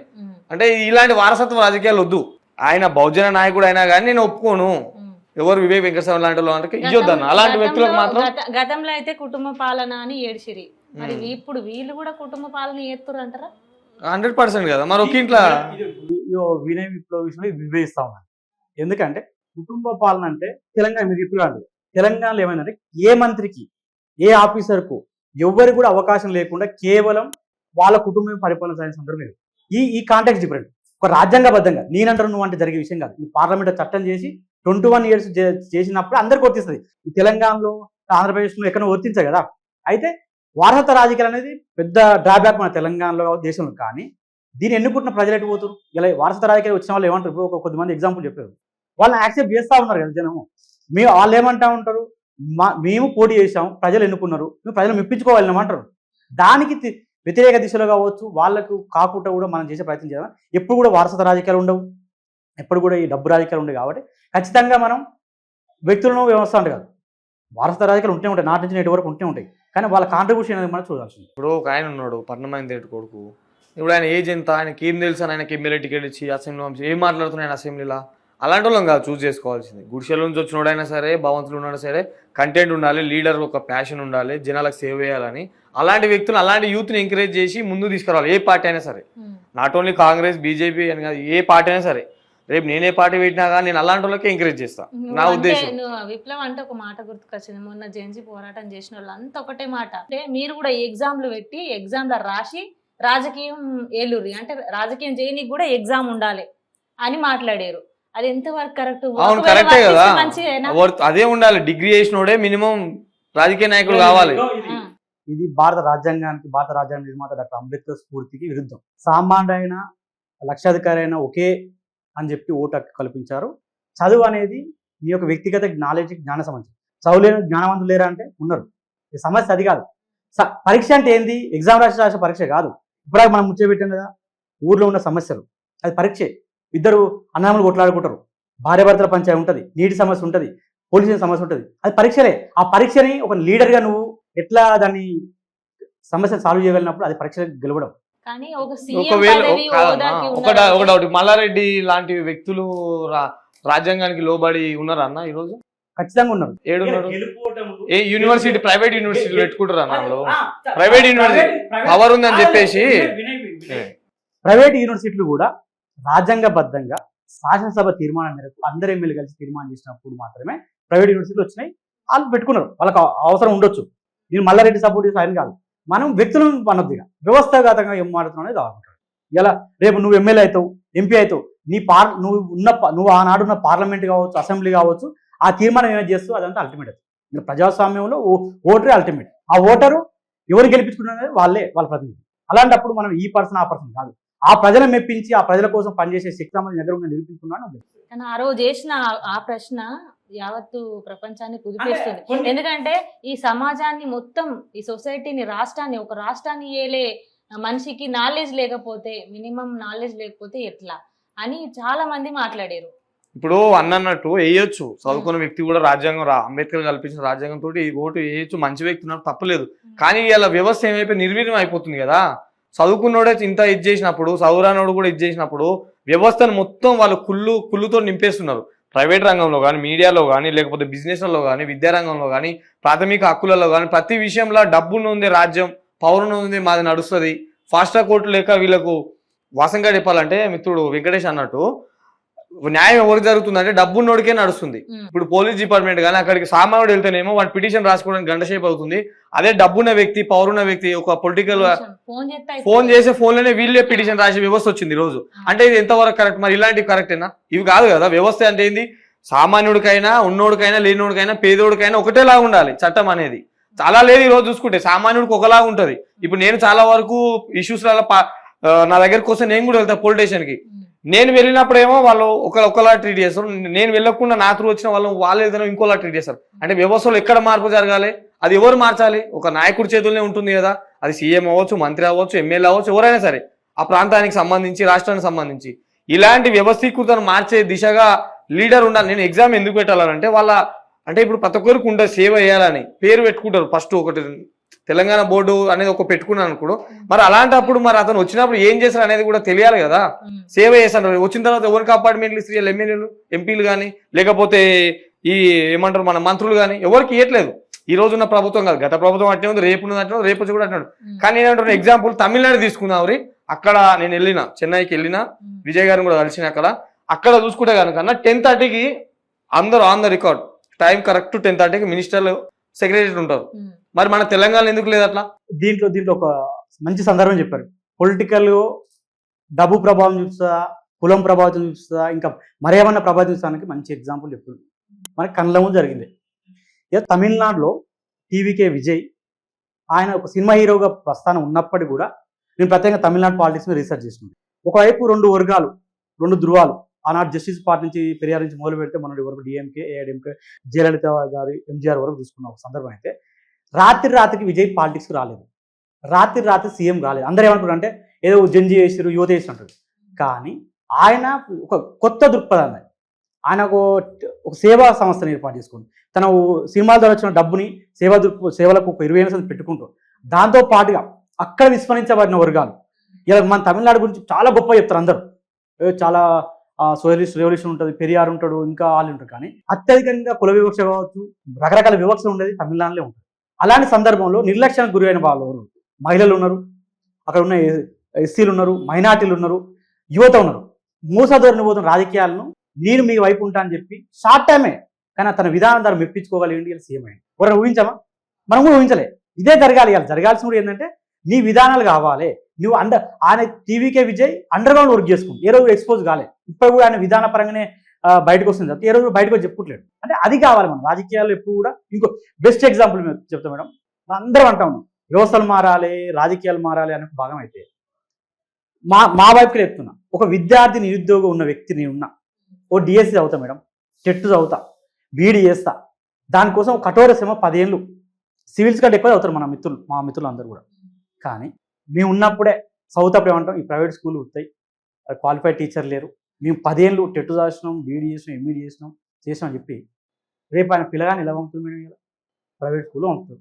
అదే మేము ఆరోపించిన వ్యక్తి ఇంటర్మీడియట్ డిగ్రీ చదివిన వ్యక్తి స్కూల్లో పంపుతారు. అంటే వైఫల్యం ఎవరిది ఇక్కడ? ఇలా ఐఏఎస్ రైలు లేకపోతే మనకు ఎస్ఐలు కానిస్టేబుల్ పైకెళ్ళి రారు. నీలో విచక్షణ కోల్పోతున్నావు. ఇలా ఉస్మానియా యూనివర్సిటీకెళ్ళే పోతాడు, ఎస్ఐ అవుతాడు, సిఐ అయితే డీసీ లెవెల్ ఉంటారు. కానీ నువ్వు మనోళ్ళు అంటారు కదా, వెంకటన్న, విప్లవ్ అన్న, మీరన్న, మన అందరూ అన్న చూస్తలేదంటే నీ సామాజిక దృక్పథం మర్చిపోతున్నావు, నీ సోయి మర్చిపోతున్నావు, కేవలం నీ యొక్క వ్యక్తిగత స్వలాభం కోసం చూస్తున్నావు కాబట్టి మాత్రమే నువ్వు. ఇలా అంటారు చదువుకున్న వాళ్ళే రాజకీయాలు చేస్తారు, మంచి ప్రజాసేవ చేస్తారు. ఇలా ఇల్లందు మాజీ ఎమ్మెల్యే గుమ్మ నర్సే గారు నాకు తెలిసి 7-8 సార్లు గెలిచిరు ఆయన. ఇలా మీ సినిమా కూడా వస్తుంది. ఇలా దేశానికి ఆయన ఆదర్శంగా నిలిచింది. ఏం చదివిన ఆయన? చదవడం అనేది నీ ప్రజా సమస్యలు చదువు, ప్రజల కోసం నీ యొక్క జీవితాన్ని తారబోయి అక్కడ అవుతుంది. చదువులన్నీ ఇప్పుడు నేను పిహెచ్డీ చేసినంత మాత్రం నేను మంచి రాజకీయ నాయకుడు అవుతానా? కాలేను కదా. ఎంతోమంది చేస్తారు, ఎంతోమంది చదువుతారు. ఇలా సరే, ఇలా ఒక భాగం ప్రధాని మోడీ గారి సర్టిఫికేట్లు చదువు గురించి చర్చ జరుగుతున్నప్పటికీ ఆయన ఏం చదివిండో ఏం చేసిందంటే ఆయన చెప్పుడు ఛాయ్ వాళ్ళ నుంచి ప్రధానిగా దేశవ్యాప్తంగా ప్రపంచవ్యాప్తంగా కూర్చున్న నాయకుడు. చదువు అనేది ఒకటే ప్రామాణికం కాదు, నీ విచక్షణ, సమాజం పట్ల కమిట్మెంటు అది గొప్ప విషయం. ఆ తర్వాత మిగతా వస్తాయి. చదువుకున్న వాళ్ళు ఎంతమంది మూర్ఖులు ప్రవర్తించలేదు. ఇలా నిజం చెప్పాలంటే విచక్షణ కోల్పోయి కులం, మతం, ప్రాంతం పేరు మీద వెతికి జెండర్ వివక్ష చూపించే మొత్తం ఇలా చదువుకున్న మూర్ఖులు అని చెప్తా ఉంటారు. ఇలా సామాన్య గ్రామీణ ప్రాంతంలో ఆ కులం ఈ కులం లేకుంటే ఏం కొట్లాడుకు తిట్టుకున్నా కూడా రాత్రి కూర్చొని మాట్లాడుకొని అక్క, బావ, చెల్లి అనే సందర్భాలు ఉంటాయి. చాలా సందర్భాలు గ్రామీణ ప్రాంతాలు ఉన్నాయి. కానీ ఇలా చదువుకున్న వాళ్ళు ఎక్కువ దీన్ని పెంచిపోయే సందర్భం ఉంటుంది. ఊళ్ళలో ఇప్పుడు మనం పండుగలు పెట్టి నా యూత్ అని, నీ యూత్ అని, వీళ్ళ కులం అని, వాళ్ళ కులం అని, అరే వాడు చెప్తే వినాలా, మనం ఈ కులప్పుడు చెప్తున్నా, అయితే అవి వస్తున్నాయి. అది ధోరణి ఓలి వల్ల యువత వల్లనే వస్తాయి అన్న. అక్కడ వరకు ఓకే, అదంతా పోవాలి, మీరు అన్నది కరెక్ట్. కానీ కాకపోతే రాజకీయానికి వచ్చేసరికి ఏమైపోతుందంటే ఇవన్నీ ముడిపడి ఉండేవి అన్ని కూడా రాజకీయాలు ఉంటాయి. ఎందుకంటే నువ్వు ఒక రాజకీయ నాయకుడిని లేకపోతే ఇంకొకరి పార్టీని విమర్శిస్తున్నప్పుడు ఏ విమర్శ అయితే నువ్వు చేస్తున్నావో ఆ విమర్శని నువ్వు ఫస్ట్ రెక్టిఫై చేసుకొని మనం మారాలి. మనం అందరం కలుపుకోబోయే దృక్పథం వచ్చినప్పుడు ఏదో రాజకీయ పార్టీ ఏముంటుంది, ఎన్ని తప్పులు చేసి ఏం చేసాం, లాస్ట్ వచ్చే వరకు నాకు ప్రజలందరూ ఒకటే, నాకు ఈ ప్రజలతో నాకు సంబంధాలు ఓటు అంటాడు. మనం ఎందుకు అనుకుంటాం అంటే దీన్ని విభజన రాజకీయం మనమే చేస్తా ఉన్నాం. ఇలా మళ్ళీ చెప్తా ఉన్నాం. సింధూర్ ఆపరేషన్లో పాల్గొన్న 2 వీరవనితల గురించి వాళ్ళు ఏ కులం అని వెతికిన చరిత్ర మనకి. ఇలా అంతెందుకు ఇలా అభిజిత్ దీప్కే అనే వ్యక్తి ఎవరు లీడ్ చేస్తున్న ఏ కులం అని వెతున్న పరిస్థితి దృష్టిలో మనం ఉన్నామంటే ఇలా ఇక్కడ ఎందుకు మనం రాజకీయాలు నడుస్తున్నాయి అంటారా? 100% కుల రాజకీయాలు నడుస్తున్నాయి, మత రాజకీయాలు నడుస్తా ఉన్నాయి. ఇవి తప్ప ఏం నడవట్లేదు మన దేశంలో. ఈడ వచ్చిన ఒక సందర్భం ప్రాబ్లమే అది కదా. ఇలా హైదరాబాద్ ఎంపీ అసదుద్దీన్ వేసుకుంటారు. ఆయన చేసే రాజకీయాల పట్ల మిగతా పట్ల నాకు భిన్నాభిప్రాయాలు ఉంటాయి. కానీ హైలీ ఇంటెలెక్చువల్ పర్సనాలిటీ, మంచి చదువుకున్నవాడు, మంచి మేధావి, క్వశ్చన్ చేసిన ఇంగ్లీష్ మాట్లాడే మంచి ఉంటాయి. కానీ చర్చ ఏమైనా జరుగుతాయి తెలంగాణలో, దేశంలో జరగదు. ఎందుకంటే అరే ముస్లిం ఏమైనా పడండి ఏదైనా కథ బాబు అనే కాడికే ఉంటుంది. చర్చ జరగదు కదా. ఇలా అంటే అదైతే ఎప్పుడైతే మారుతామో మనం ఇలా ఆ జరిగిన నాడు మాత్రమే మనకు వస్తుంది. ఇలా రీసెంట్గా కవిత గారు పార్టీ పెట్టి వచ్చింది. ఆమె చెప్తున్న విధానాలు జనాల్లో ఉన్నాయి, తెలంగాణలో కోరుకున్నాయి. ఏంటి సామాజిక తెలంగాణ కావచ్చు, ఇక్కడ ఉన్న అన్ని వర్గాలు, అన్ని కులాల, మతాల వాళ్ళందరూ కూడా అందరూ సమాన ప్రాతినిధ్యం చెప్పి కవిత చెప్తున్నాను. అవన్నీ ఎక్కడ చెప్తున్నామే, ఈ జనాలు ఉన్న కోరిక చెప్తుంది. కానీ ఇలా సమస్య ఏంటంటే 10 ఏళ్ళు అనుభవించి నీ కుటుంబ సమస్య వల్ల నువ్వు ఇలా బయటకు వచ్చి మాట్లాడితే నీ క్రెడిబిలిటీ అని చెప్పి ప్రజలు తిరస్కరిస్తూ ఉన్నావు. కానీ అంశం మాత్రం తప్పు కాదు కదా. అంటే యువతకు ప్రాతినిధ్యం కావాలన్నా, కవిత గారు చెప్తున్న సామాజిక న్యాయం కావాలన్నా, ఏవైనా కూడా ఏంటంటే సమాజం చర్చ జరుగుతున్నాయి, దానికి ఎవరు విలువిస్తారు, ఎవరు చేస్తారు అనేది మాత్రమే ముఖ్యమైన. అంటే యువత ఒకవేళ మారి మంచి దృక్పథం ముందుకు వస్తే ఈ సమాజంలో ఎట్లా మారుతుందా, తీసుకుంటుందా ఈ సమాజం? నిజాయితీగా చేసేటోనికి విలువిస్తుంది అంటారా? ఇవాళ ఒక్కటే ఎగ్జాంపుల్ చెప్తున్నాం. కాక్రోచ్ జనతా పార్టీ మనకి ఎగ్జాంపుల్. వాళ్ళు తిండి లేక తిప్పలేక లాఠీ చార్జీలతోటి మేకలతోటి దాడి చేసినప్పుడు కూడా అక్కడే దీక్ష చేస్తుంటే ఎక్కడ బొంబాయి, ఎక్కడ చెన్నై, ఎక్కడ బెంగళూరు, ఎక్కడ హైదరాబాద్ నుంచి కూడా వాళ్ళకు ఫుడ్ జొమాటోలో, స్విగ్గీలో ఆర్డర్ చేసి ఇచ్చిరా. ఇక్కడ ఓన్లీ జంజీ ఉద్యమం లేకపోతే మొన్న జరిగిన ఉద్యమం కేవలం వాళ్ళ వల్లనే సక్సెస్ కాలే. వాళ్ళ సపోర్ట్గా నీలాంటి వాళ్ళు, మనలాంటి వాళ్ళు అందరూ కూడా సమాజంలో అందరూ వివిధ వేదికల ద్వారా ప్రశ్నించడం ఏకమైరు కాబట్టి నిలబడ్డారు. అంటే నువ్వు కాదు తీసుకొని బయటికి వెళ్ళు. వినయ్ విప్లవ్ ఇలా ఎందుకు గుర్తించి ఇలా చేస్తుందంటే ఏదో ఒకటి కష్టపడుతుంది, యువత కోసం కష్టపడుతుంది, యువతకు అవకాశం కొట్టాడుతుంది కాబట్టి ఇస్తున్నాం. ఇలా వెంకటేష్ ఉన్నాడు, క్రాస్ రోడ్ వేదికగా నిజాయితీ ఎంతో మంది అక్కడ. క్రాస్ రోడ్ ఎట్లా అయిపోయిందంటే ఆ క్రాస్ రోడ్ వేదిక కూడా ఏదో రకరకాల పేర్లు చెప్పుకొని నిరుద్యోగ సమస్య పెట్టుకొని 100 మంది పనిచేస్తున్నాడు.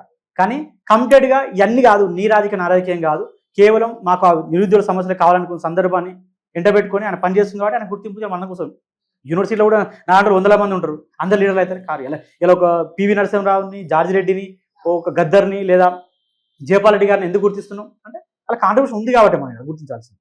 అన్న వెంకటేష్ అన్న, ఇప్పుడు యువత గురించి చెప్పాలంటే మీరు ఏం చెప్తారన్న? యువత అవకాశాలు అనేవి రావు, అవకాశాలు ఇచ్చే స్థాయికి ఎదగాలి. ఇప్పుడు చాలా మంది ప్రభుత్వ ఉద్యోగాల కోసం ప్రిపరేషన్ అవుతున్నారు. అది 5 సంవత్సరాలకు ఒకసారి 6 సంవత్సరాలకు ఒకసారి నోటిఫికేషన్ వస్తుంది.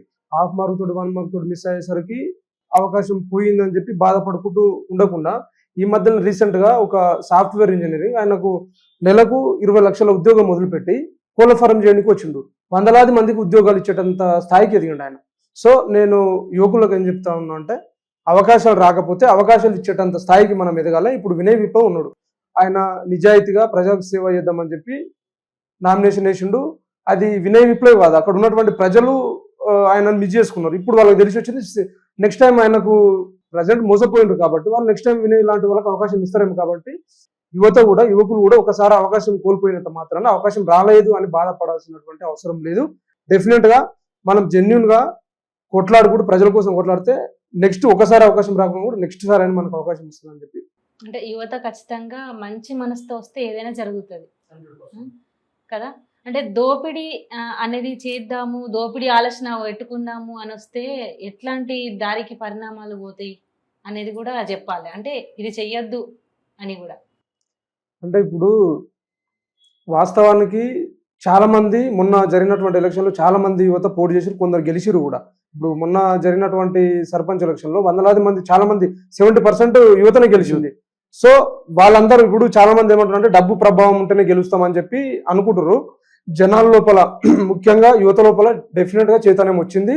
చైతన్యం రావడం వల్లనే 70% యువకులు గెలవడం జరిగింది. కాబట్టి ఇప్పుడు గత రాజకీయాలు వేరు, ప్రజెంట్ ఉన్నటువంటి రాజకీయాలు, ప్రతి గ్రామంలో కూడా ఏ విషయం అయినా కూడా విద్యార్థులందరూ స్పందించి ఎంత పెద్ద లీడర్ అని ఉండకపోతే అంటే గ్రామానికి సమస్య వచ్చిందంటే అందరు ఐక్యమత్యంతో పోరాడి విజయాలు సాధిస్తున్నారు. గతం లోపల కొన్ని సంఘటనలు కూడా జరిగినాయి. అంటే ఒక విలేజ్ కి సంబంధించి వారసత్వ రాజకీయాలు ఒక 40-50 ఏళ్ల నుంచి ఒక సామాజిక వర్గానికి చెందినటువంటి వ్యక్తులు పెద్ద నడిస్తే అక్కడ ఉన్నటువంటి యువకులు ఒక 7-8 మంది యువకులు కలెక్టర్ వరకు అక్కడ ఉన్నటువంటి సర్పంచ్ సస్పెండ్ చేసినటువంటి పరిస్థితులు ఉన్నాయి. కాబట్టి చాలా మంది ఆదర్శంగా ఉన్నారు. ప్రతి ఒక్కరి లోపల చైతన్యం వచ్చింది. డెఫినెట్ గా భవిష్యత్ అంతా కూడా యువకులదే. యువకులు వస్తేనే రాజకీయాలు, ఎప్పుడైతే రాజకీయాల్లో యువకులు ఎంటర్ అవుతారో ఖచ్చితంగా దేశం మారుతుంది. సంపాదించుకుందాం అన్న ఆలోచన పక్కన పెట్టాలి, వ్యవస్థ కోసం ముందుకు రావాలి యువత. అంతే కదా అన్న మీరు చెప్పేది? అన్న మీరు చెప్పండి, జనాలకి ఏం చెప్తారు మీరు?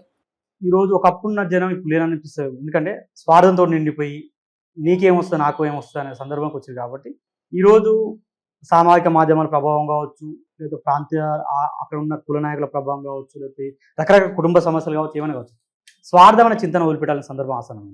ఎందుకంటే నేనే ఉండాలి, నేనే తినాలి, నేనే పక్కింటోని సమస్య చూడబోయే సందర్భం ఇవ్వాలి.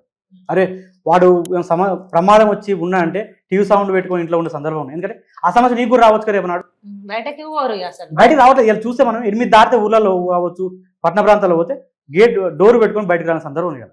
ఇలా మనం వజదాయక కుటుంబం అంటాం, మన దగ్గర ఉన్న ప్రేమల ఆప్యాయతలు ఎక్కలేమంటాం. కానీ ఇలా సందర్భం ఏంటంటే అవన్నీ నశించిపోతే మన తెలంగాణ కావచ్చు, మన దేశంలో అవుతుంది కదా. కానీ దయచేసి మనిషి ప్రేమించండి. డబ్బు ఎప్పుడు శాశ్వతం కాదు. ఇలా డబ్బు ఉన్నా కూడా ఎంతోమంది ఈ మధ్యకాలంలో కుళ్ళిపోయి మాది ఇబ్రాహీంపట్నంలో తను చనిపోతే కూడా బయటకు సమాధిలో ఆయనకంటే చూస్తే కోట్ల రూపాయల ఆస్తులు ఉన్నాయి, పట్టుకుని నాదు లేదు కదా అక్కడ. ఇలా మనుషుల సంబంధం గొప్పది. ఇలా నెట్వర్క్ ఈజ్ కొడుతున్నట్టు మనం మానవ సంబంధాలు అవన్నీ డబ్బు వస్తుంది. ఎవరు వెసులుబాటు వాళ్ళు.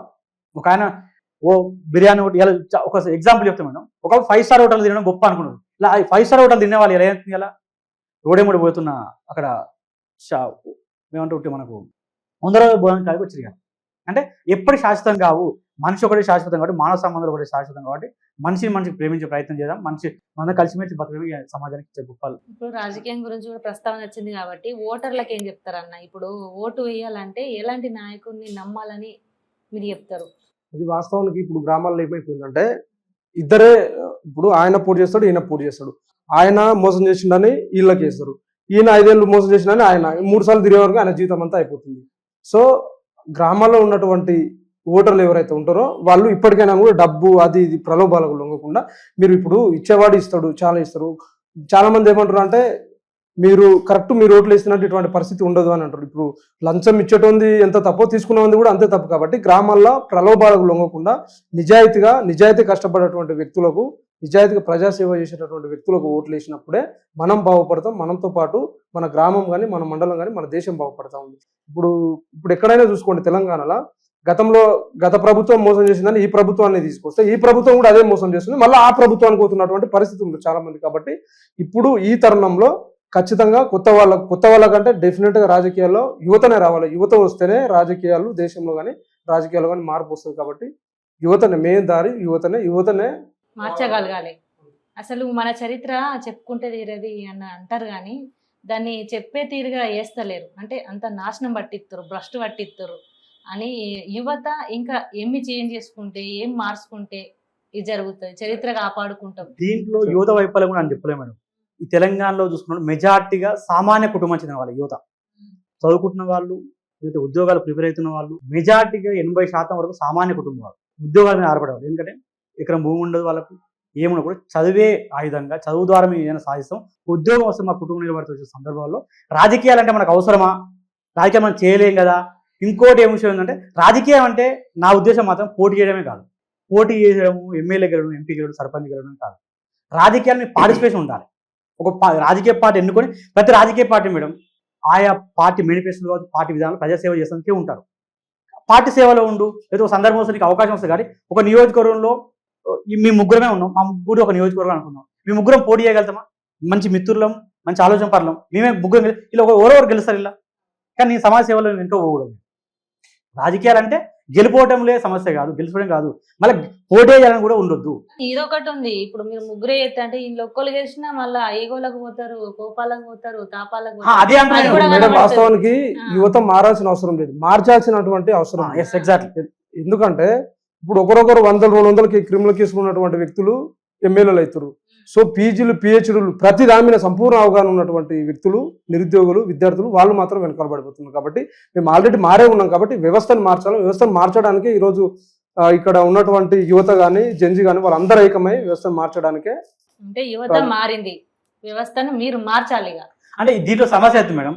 ఇలా యూత్ ఎట్లుందంటే, ఇప్పుడు ఫెస్టివల్ టైంలో లేకపోతే కొన్ని సందర్భాలు చూస్తాం, నాయకత్వం అంటే మాకు ఒక ఈవెంట్కు పలానా స్పాన్సర్ చేసిన వ్యక్తి, లేకపోతే ఆయన దగ్గర మంచి డబ్బు బలము, ఆయన ఉన్న వాళ్ళ వైపే పోతున్న వాళ్ళు మెజార్టీ వాళ్ళు ఉన్నారు. ఇలా ఇదే యువత ఉన్నది. ఇదే 3-4-10 మంది కలిసి నువ్వే వేసుకొని చేయగలుగుతావు, పని చేయలేవా? ఆయన ప్రమోట్ నీ దాంట్లో యాక్టివ్ వెంకటేష్ ఉన్నారు, విప్లవ్ ఉండరు, నరసింహ ఉండరు, ఇంకోరు ఉన్నారు, వాళ్ళు ప్రమోట్ చేసుకోవదా? అంటే రెండు వైపులు ఉన్నాయి మనకు. యువత అంటా ఉన్నాం, యువత మాకు ఎందుకు అవకాశం ఇస్తలే అంటుంది. కానీ నీలో ఉన్న వెంకటేష్ ఎందుకు నిలబెట్టలేకపోతున్నావు, వినయ్ విప్లవ్ ఎందుకు నిలబెట్టలేకపోతున్నావు? సమస్య ఏడుంది? యువతదే అంతా. మరి ఆ యువత నుంచి ఎందుకు సపోర్ట్ చేయలేకపోతున్నావు? తీరొచ్చే వరకు ఇంకో వ్యక్తి దగ్గరికి ఎందుకు పోతున్నావు? యువత కూడా మళ్ళీ 2 రకాలు ఉంటారు. రాత్రి ఊడిపడతా ఆయన ఒక 50 కోట్లు 100 కోట్లు సంపాదించుకుంటాడు, ఒక ఫౌండేషన్ పెట్టుకొని వస్తాడు, ఒక ట్రస్ట్ పెడతాడు, వచ్చి క్రికెట్ టోర్నమెంట్ అంటాడు, కంటి 5 పరీక్ష అంటాడు, లేకపోతే ఒక బియ్యం బాస్ ఇస్తాడు, ఒక సిమెంట్ బాస్ ఇస్తాడు, 5,000 ఇస్తాడు. ఆయన లీడర్ అవుతాడా? సమాజం పట్ల ప్రేమ, సమాజం మార్పు అని చెప్పి దశాబ్దాల కాలం ప్రయత్నం చేసే వ్యక్తికి గెలిపించుకో, ఆయనకు వచ్చే డబ్బు నీకు చేస్తాడు కదా. ఫండింగ్ ఎట్టుకెళ్ళి వస్తుంది? ఇలా ఫండింగ్ ఇలా దోసుకుంటాడు, ఎక్కడ దోసుకుంటాడు, నీకు ఇచ్చే కాదు దోసుకుంటున్నట్టు. కానీ వెంకటేశ్వర వినయ్ విప్లవ్ అంటూ కంటెక్ట్ చేస్తున్న రోజు వాళ్ళు ఏం చేస్తారు? సమాజాన్ని మొత్తం కష్టపెడతారు. ఇలా గుమ్మ నరసే లాంటి వాళ్ళు తయారవుతారు, ఇంకా మిగతా వాళ్ళు తయారవుతారు. కానీ వైఫల్యం ఎక్కడుందంటే మన వల్లనే ఉంది. అనడం వేరు, ప్రాక్టీస్ వేరు. అలా యూట్యూబ్ పెడతాప్పుడు, యూట్యూబ్లో పాట రిలీజ్ చేసేటప్పుడు, యూట్యూబ్లో క్యాప్షన్ ఇచ్చేది మేము సమాజం కోసం చేస్తాను వేరు ఉంటుంది. వెంకీ మంకన్ లాగా ఎఫ్టీ ఛానల్ పెట్టి సమాజం కోసం ఇంత ఖర్చు పెట్టి ఇంత డిస్కషన్ చేసి వేరు ఉంటుంది. అంటే సమాజ మార్పు కోణంలో నువ్వు ప్రాక్టీసే ముఖ్యం. ఇక్కడ ప్రజలు కూడా అదే పరిశీలిస్తూ ఉంటారు. అంతా ఉంటుంది మేడం. ఇలా ఒక్కరోజు లేదు, నాటి చరిత్ర నుంచి మొదలు పెడితే ఈ రోజు వరకు కూడా దొంగతనం ఉన్నది, దోపిడీ ఉన్నది. ఆనాడు పోలీసు వ్యవస్థ, ఈనాడు పోలీసు వ్యవస్థ. కానీ దాన్ని లెవెల్స్ ఎంత అనేది ముఖ్యం. రోజు రోజుకి ఎందుకు ఇంత హరాస్మెంట్ పెరిగిపోతున్న విషయం మనకి, ఎందుకు ఇంత నేరాలు పెరుగుతున్నది సమస్య. అంటే దీంట్లో ఏంది, మానవ సంబంధాలు, నైతిక విలువ కోల్పోతారు. కాబట్టి ఆ నైతిక విలువలు, మానవ సంబంధాన్ని నిలబెట్టుకున్న రోజు మనం జంజీ ఎందుకు అంటున్నాం? జంజీకి ఏం అసలు క్వశ్చన్ చేస్తాం, ఇది ప్రశ్నిస్తాం, ఇది తప్పైంది, నువ్వు క్లియర్ చేయలేదంటావా, నువ్వు దీపో. ఆ చైతన్యం వచ్చిన రోజు అది కూడా ఒక కన్స్ట్రక్టివ్ ఉండాలి. ఏదో ఇష్టం వచ్చాడు మనం అంటే కూడా కుదరదు. చదువుకున్న యువత ఉండాలి, అంతకంటే గొప్ప అనుభవాలు ఉన్నా కూడా పెద్దవాళ్ళు కూడా రాజకీయం చేస్తేనే. ఒక తండ్రి ఉంటాడు మా కుటుంబంలో, తండ్రి ఉంటాడు, అక్క ఉంటుంది, చెల్లె ఉంటుంది, అన్న ఉంటుంది, నేను ఉంటాను, అందరూ ఉంటాం. మనందరం కలివిడిగా నిర్ణయం తీసుకొని ఎవరే పాత్ర ఊహించాలని చెప్పినప్పుడు మాత్రమే ఆ దేశం, ఆ కుటుంబం సౌభాగ్యం ఎట్లుంటుందో ఇది కూడా అంతే. ఓన్ యువత వల్ల అంత సాధ్యమైతే కూడా కాదు. నా తండ్రి అనుభవం నాకు అవసరం లేదా, నా అన్న అనుభవం అవసరం లేదా, ఒక ప్రొఫెసర్ అనుభవం అవసరం లేదా, వాళ్ళ ఆలోచనలతోటి మార్గనిర్దేశం చేసినప్పుడు అయితే ఓ సందర్భం వస్తే వాళ్ళే పెట్టాల్సి వస్తుంది. మనం వెనుకుంటూ నడిపించాలి. కానీ ఎప్పుడు నేనే ఉంటాను కూడా ప్రమాదం. యూత్ ఏమవుతుందంటే నేనే ఉండాలి. డీజే కా నేనే ఉండాలి, వినాయకుని పూజ కా నేనే ఉండాలి. వినాయకుని పూజ కాడ ఒక కుటుంబం, ఆ తల్లి తండ్రి ఒక భార్య భర్త కూర్చుంటే నువ్వు పక్కన కూర్చుంటే దానికి అందం ఉంటుంది పూజ కాడ. కానీ నీ మొత్తం నువ్వు అంటే పోదు. నాదే కావాలా అంటే అది ఆ దూరం కూడా మారాలి. అది మారిన నాడు ఖచ్చితంగా రాబో కాలం రేపు వచ్చే ఎలక్షన్లు కేవలం విద్యార్థి యువ ఎజెండానే జరుగుతాయి. తెలంగాణలో ఈ ఒక్కరోజు జంజీ ఉద్యమం కాదు. 1916 తెలంగాణ ఉద్యమం నుంచి అంతకుముందు వందే మాతరం ఉద్యమం నుంచి కూడా ఇప్పటివరకు కూడా మొన్న కేసీఆర్ గవర్నమెంట్ రానితో పాటుగా మళ్ళీ రేవంత్ రెడ్డి సర్కార్ రానికి కూడా కారణం కూడా విద్యార్థి యువతనే. జంజీ ఉద్యమాల ప్రభావం తెలంగాణ ఉంది. ఖచ్చితంగా రాబో కాలంలో మెజార్టీగా వెంకటేష్ చెప్పినట్టు 70% పైగా మేడం మనం అంటారు కానీ 70% పైగా సర్పంచ్ గెలిచింది, వార్డు మెంబర్ గెలిచింది మొత్తం యువతే. అది చూసలేం మనం. కేవలం ఇదే అంటున్నాం. అందుకని ఎమ్మెల్యే ఎంపీ ఒకటే చూసుకోకండి. మీరు ఈ శక్తి మేరకు ఎంపీటీసీగా, జెడ్పీటీసీగా, సర్పంచ్గా, వార్డు మెంబర్ కూడా చాలా విలువ ఉంటుంది. ఇది ఏమైందంటే ఒక కారు ఉండి 10 లక్షలు ఉన్నాడు నీకు కంటెస్ట్ చేస్తే ఎమ్మెల్యే అంటాడు. చేయొద్దు అంటలేము. కానీ మన పరిధి ఎంత, మన తాగత ఎంత, ఎంతవరకు సర్వీస్ చేయగలుగుతాం. కిందికి వెళ్తాం. చాలా ఉంటుంది. రాజకీయం అంటే అంత ఈజీ ఏం కాదు. రకరకాల మేము విద్యార్థి ఉన్నాం, అంత ఈజీ ఏం కాదు. నిత్యం ఏదో సమస్యలు ఉంటాయి, రకరకాలు ఉంటాయి, దాని మీద స్పందించాలి పని ఉంటుంది. ఎవరో తిండి తిప్పలేవు తినాల్సిన సందర్భం ఉంటాయి. కాబట్టి రాజకీయం అంటే ఏదో పూల పాన్పు కాదు. వాళ్ళ కుటుంబాలు వదులుకొని దేవసేవలు ఉంటారు. రాజకీయ నాయకులను ఎప్పుడు కూడా తక్కువ చూడొద్దు. లంగలు దొంగలు ఉన్నారు, కానీ నిజాయితీ కష్టపడే కమిటెడ్గా చేసే రాజకీయ నాయకులు చాలా గొప్ప వాళ్ళు కూడా మన దేశంలో తెలంగాణ కూడా ఉన్నారు. ఎందుకంటే రాజకీయ నాయకుడే పక్కన ఉన్నాడు. మళ్ళా ఏమన్నా అంటే బాగుండదు కదా. ఇప్పుడు వినయ్ విప్లవంగా గర్జించబోతాడా రాబోయే ఎలక్షన్లు? మరి కనబడతాడా, పత్తకు లేకుండా పోతాడా? వినయ్ విప్లవ్ ఏం చేస్తారు అనేది మరి కొద్ది రోజుల్లోనే చూస్తారు. తెలంగాణలో కాంగ్రెస్ ఇప్పుడు బీఆర్ఎస్ వచ్చింది, ప్రత్యామ్నాయం కాంగ్రెస్ అనుకున్నారు.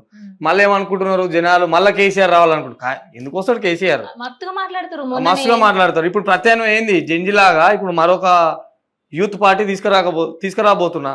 ప్రత్యామ్నాయం ఏంది? జనాలకి కొత్త నచ్చిన వాళ్ళని పెట్టుకుంటారు కదా, నచ్చిన వాళ్ళని ఎన్నుకుంటారు కదా. అదే ఎన్నుకుంటారు. ఎట్లా ఎన్నుకుంటారు? తమ్ముడు గట్లా అరే బెదిరిస్తా అని చెప్పట్లేదు నేను ఏమంటున్నా అంటే ప్రత్యామ్నాయంగా యూత్ దిక్కు చూస్తున్నారు కాబట్టి యూత్ రాజకీయాల్లో ఉండాలంటే ఇప్పుడు బీఆర్ఎస్, కాంగ్రెస్, బీజేపీ యూత్ కి ఇస్తుంది టికెట్లు ఇవ్వదు. రిజర్వ్డ్ స్థానాల్లో మాత్రమే, అక్కడ కూడా డబ్బు నోనికే ఇస్తుంది. అది కూడా నేనేమంటున్నా అంటే ఈ రోజు వాళ్ళకి కాదు ఇచ్చేది, జనరల్ లో కూడా ఓసీలే కాదు ఉండాల్సింది. జనరల్ లో కూడా బరాబర్ ఎస్సీలు ఉండాలి, బీసీలు ఉండాలి, ఎస్టీలు ఉండాలి, మైనార్టీలు ఉండాలి, బహుజన బిడ్డలు ఉండాలి. ఈ రోజు చాలా మంది విద్యార్థి లోకంలో విద్యార్థి నాయకులు కొట్లాడేది ఎక్కువ ఎవరంటే ఇక్కడ అరకొర మాత్రమే ఉంటారు ఈ అగ్రవర్ణాలలో. కానీ బహుజన సమాజంలో ఉండే నాయకులు మాత్రమే విద్యార్థి సమస్యల పట్ల కానీ లేకపోతే సమాజం పట్ల కానీ వాళ్ళకు ఒక స్పృహ అనేది ఉంటుంది మంచితనంలో. నేనేమంటున్నా అంటే రేపు ప్రత్యామ్నాయంగా రేపు యూత్ రాజకీయాల్లో నేను నిలబెట్టేటువంటి క్యాండిడేట్ల వల్ల ఓడించడం మాత్రం అదొక చరిత్ర తిరగరాసిందని మాత్రం ఈరోజు తెలంగాణ సమాజాన్ని తెలియజేస్తున్నాను. విప్లవ్ నిలబడేదానికంటే ఇంకా సైన్యాన్ని వేసుకొని ముందుకెళ్తాడని భావన ఎక్కువ అనిపిస్తుంది. తప్పకుండా జరుగుతుంది అది. ఇప్పుడు నేను అదే పనిలో ఉన్నాను. రేపు నాలాగా కష్టపడేటువంటి యూత్ ఎవరైతే ఉన్నారో వాళ్ళందరికీ ఒక ప్లాట్ఫామ్ కావాలి. ఈ 3 పార్టీలు ఇచ్చేంత సినిమా అయితే లేదు. సో నేనేమనుకున్నా బరాబర్ తెలంగాణలో తెలంగాణ కోసం కొట్లాడినటువంటి యువత ఎవరైతే ఉన్నారో ఈ 20 ఏళ్లలో కొట్లాడినటువంటి తెలంగాణ ఉద్యమం కానీ లేకపోతే ఇప్పుడు జరుగుతున్న సమస్యల పట్ల ఎవరైతే కొట్లాడుతున్నారో అలాంటి యువత నేను వాళ్ళ దగ్గరికి వెళ్ళి మరి మనకంటూ ఒక ఎజెండా ఉన్నది, మన విధి విధానాలు ఇవని చెప్పేసి అందరినీ తీసుకొచ్చి తెలంగాణలో అసెంబ్లీకి 70 కాదు 99% యువతని పంపే దిశగా నేను ఒక ప్రణాళిక సిద్ధం చేసుకుంటున్నాను. ఆ దిశగా మాత్రమే రేపు తెలంగాణ ప్రత్యామ్నాయం. మళ్ళీ బీఆర్ఎస్ అంటారు, అంత సినిమానే లేదు. ఈ 2 నెలల్లో ఏం జరుగుతుంది అనేది ఇప్పుడు జంజీ ఇట్లా వచ్చి ఒక మన సెంట్రల్ మినిస్టర్ రిజైన్ చేసిన అనుకున్నారా? సేమ్ అదే ప్రత్యామ్నాయం తెలంగాణలో జరగబోతుంది. ఇది మాత్రం నేను తెలంగాణ ప్రజలకు ఏ ధైర్యంతో నాకు మా నాన్న నేర్పిన విలువలు, సమాజం పట్ల నాకు ఉన్నటువంటి అంకిత భావం, సమాజంలో మార్పు రావాలన్నటువంటి ధైర్యమే ఈ రోజు నన్ను ముందు తీసుకెళ్తున్నది. ఆ ధైర్యం ఉంది కాబట్టి ఈ రోజు కలవకుర్తి రెడ్ల ప్రాంతం, ఆ ప్రాంతంలో 1111 ఓట్లు సాధించిన అంటే విత్ బ్యాలెట్ ఓటు అంటే ఏ ధైర్యంతో సాధించవచ్చు? నేనైతే రూపాయి అయితే మంచలేదు కదా. సో ఆ ధైర్యమే ఈ రోజు నన్ను మున్సిపాలిటీలో ఎంతో మంది యువత నిలబెట్టే దిశగా ఒక దారి చూపెట్టినది. ఇప్పుడు ఎంతో మంది ఇప్పుడు నిజం చెప్తున్నాను, ఆమన్గల్లో చాలా వరకు మాది రెడ్ల ప్రాంతం. అక్కడ డబ్బున్నోళ్ళది, ఈ కోమటోళ్ళది, రెడ్లదే నడుస్తుంది. అలాంటి ప్రాంతంలో నేను ఒక డక్కలు కానీ లేకపోతే సింధు కానీ అలాంటి వాళ్ళకి నేను నా ఏదైతే ఒక పార్టీ ఏజెంట్ ఉన్నో ఇప్పటి వరకు నేను అక్కడ నుంచి టికెట్లు ఇచ్చి మరి వాళ్ళు నిలబెట్టాను. రూపాయి తీసుకోకుండా వాళ్ళకు ఏదైతే అవసరాలు ఉంటే అవి కూడా నేనే ఇచ్చి మరి నిలబెట్టాను. అంటే అక్కడ నేను గెలవకపోవచ్చు కానీ ఒక యువతకు ఒక మార్గదర్శకం ఉన్నది. యూత్ రావాలనుకుంటే ఎవరైనా సపోర్ట్ చేసి ఎలా ఉంటుంది ఆ ధైర్యం అనేది నేను చూసినా కాబట్టి వాళ్ళకి ఆ ధైర్యాన్ని ఇచ్చిన కాబట్టి నేను ఈ రోజు ముందు తీసుకెళ్ళగలుగుతున్నా. ఈ రోజు మున్సిపాలిటీ కౌన్సిల్ నిలబెట్టిన రేపు ఎమ్మెల్యే నిలబెట్టగలుగుతా. చూసారు రాబోయే రోజులలో తెలంగాణ ప్రాంతంలో ప్రత్యామ్నాయంగా ఒక పార్టీ వచ్చింది, యూత్ పార్టీ. యూత్ లీడర్లే వీళ్ళు దీన్ని మొత్తం ఇనిషియేటివ్ తీసుకొని చేస్తున్నది. రేపు తెలంగాణ ప్రాంతం కాదు దేశంలో మాట్లాడుకునే దిశగా అడుగులు వేస్తున్నాం బరాబర్. రేపు తెలంగాణ అమరవీరులు ఏదైతే వాళ్ళ ప్రాణ త్యాగాలని అర్పించిర్రో ఆ ప్రాణ త్యాగాలకు మేము ఈ రోజు ఉన్న యువతరంగా వాళ్ళకు స్మరించుకోవాలి. వాళ్ళకు ఒక రిటర్న్ ఏమైనా బహుమతి ఇవ్వాలనుకుంటే నా అమరవీరుల కన్నటువంటి కళలు నిజం సాకారం చేయాలంటే తెలంగాణ ప్రాంతం అభివృద్ధి జరగాలంటే ఈ బహుజన బిడ్డలు ఏదైతే ఉన్నారో వాళ్ళు పరిపాలిస్తేనే జరుగుతుంది. వెలమైన వైడు రెడ్డి ఆయన వచ్చిండు, మళ్ళీ వెలమైన వస్తాడు, మరి మేము ఎక్కడ పోవాలి? మొన్న ఆర్ఎస్పీ ప్రవీణ్ కుమార్ వచ్చిండు. మీరు చెప్తున్న బహుజన రాజకీయం చెప్తున్నాను కదా, ఆయన గొప్ప నేను సమాజాన్ని మారుస్తా, గడిలు కూడుస్తా, లేకపోతే రకరకాల రెవల్యూషన్ తీసుకొస్తా అని చెప్పి ఆయన ఒక పార్టీ వేదిక ఎన్నుకున్నాడు, పోటీ చేసిండు, ఓడిపోతే సేవలు ఉండు కదా. నేను నమ్మి లక్షలాది మంది విద్యార్థులు వచ్చి కదా, నువ్వు ఎవరైతే విమర్శించినవో, ఎవరైతే కూల్ చేస్తున్నావో, ఎవరైతే అవినీతి చేసినా చెప్పినవో, ఎవరైతే పేపర్ లీకేజ్ చేసినా చెప్పినవో 6 నెలలు మార ముందుకే నువ్వు పార్టీలో పోయి మారినావు. ఈ సమాజం ఎవరు నమ్మాలి? ప్రతి ఒక్కరు చూస్తుంది అయ్యాలా కమ్యూనికేషన్ వ్యవస్థలో మన లాంటి F3 లాంటి యూట్యూబ్ ఛానల్ కావచ్చు, మీడియా వేదికలు మీలాంటి వాళ్ళ గొంతుగా అన్ని బయటకు పోతున్నాయి కదా, మరి నిలబడ్డాయని ఇలా ఇదే ఇప్పుడు మాట్లాడుతుండు. నువ్వు కొన్ని రోజులు అయినాక నువ్వు ఈ మాటలు మాట్లాడతావా? అది క్లారిటీ ఇస్తాను, మీరు మీ ఇద్దరు క్లారిటీ ఇస్తాను. ఒకటి, ఈ రోజు నేను రెడ్లు వేలం అనే మాట ఎందుకు తీసుకున్నానంటే, ఈ రోజు మీరు చూసుకుంటే ఆయన 10 ఏళ్ళు పరిపాలించిన దాంట్లో చూసుకుంటే అత్యధికంగా నేను తీసుకున్న సర్వే రిపోర్టర్ ప్రకారం చూసుకుంటే ఆయన కులాన్ని చేసుకున్నాడు. అది కాంట్రాక్ట్లు అవ్వచ్చు, బిజినెస్లు కావచ్చు, ప్రాజెక్టులు అవ్వచ్చు, సంథింగ్ ఎనీవే ఏదున్నా కానీ ఏమంటారు అర్హత లేకున్నా కానీ ఆయన తెచ్చి సీట్లో కూర్చోబెట్టుకొని చైర్మన్లో కార్పొరేషన్ ఇచ్చుకుంటే ఆయన పోయాడు. ఈ రోజు రెడ్డి సామాజిక వచ్చేసరికి ఇలా ఏమైపోయిందంటే, అంటే ఇక్కడ అర్హత ఉంది. ఇప్పుడు నేను నిజంగా చెప్తున్నాను మేడం, అన్నాడు కదా, ఒక క్లారిటీ ఇస్తాను. ఈయన బహుజన్ నాయకుడు అనట్లేదు, ఒక యూత్ లీడర్గా నేనేమంటున్నా అంటే, ఇప్పుడు ఈయన అన్నవాడే కష్టానికి ఉస్మానియా వేదికగా ఇప్పటికీ ఆయనకు ఏదైనా ఒక పోస్ట్ ఇవ్వాలి. ఇప్పుడు కాంగ్రెస్ పార్టీలో అన్నున్నాడు, ఇప్పుడు అక్కడ అన్న నుంచి ఒక వాయిస్ ఇస్తున్నాడు అంటే అన్నకి ఇవ్వట్లేదు. మరి అన్నకి ఇవ్వనప్పుడు నేను ఏమనుకుంటా, నేను కాదు సమాజం ఏమనుకుంటది? విప్లవ్ చెప్తున్నా, నేను మొదటి చెప్తున్నా, రాజకీయాలంటే నేను గ్రూప్ 1 చదువుకున్నా, పేపర్ లీకేజ్ అయింది. నేను అంతకుముందు వీరే ఉద్యమాలు పనిచేసిన, నేను అసిస్టెంట్ ప్రొఫెసర్కి ఎలిజిబుల్ పొలిటికల్ పొలిటికల్ పేచ్ అయిపోయినా. కానీ నేను కంటెస్ట్ చేయడం ఎజెండాగా పెట్టుకొని రాజకీయాలు రాలేదు, పదవి కోసం రాలేదు. ఇదే చెప్తాను యువతకు, విద్యార్థి అందరూ చెప్తా ఉన్నాను. నరసింహకో ఇంకోరికో పదవులు సమస్య కాదు.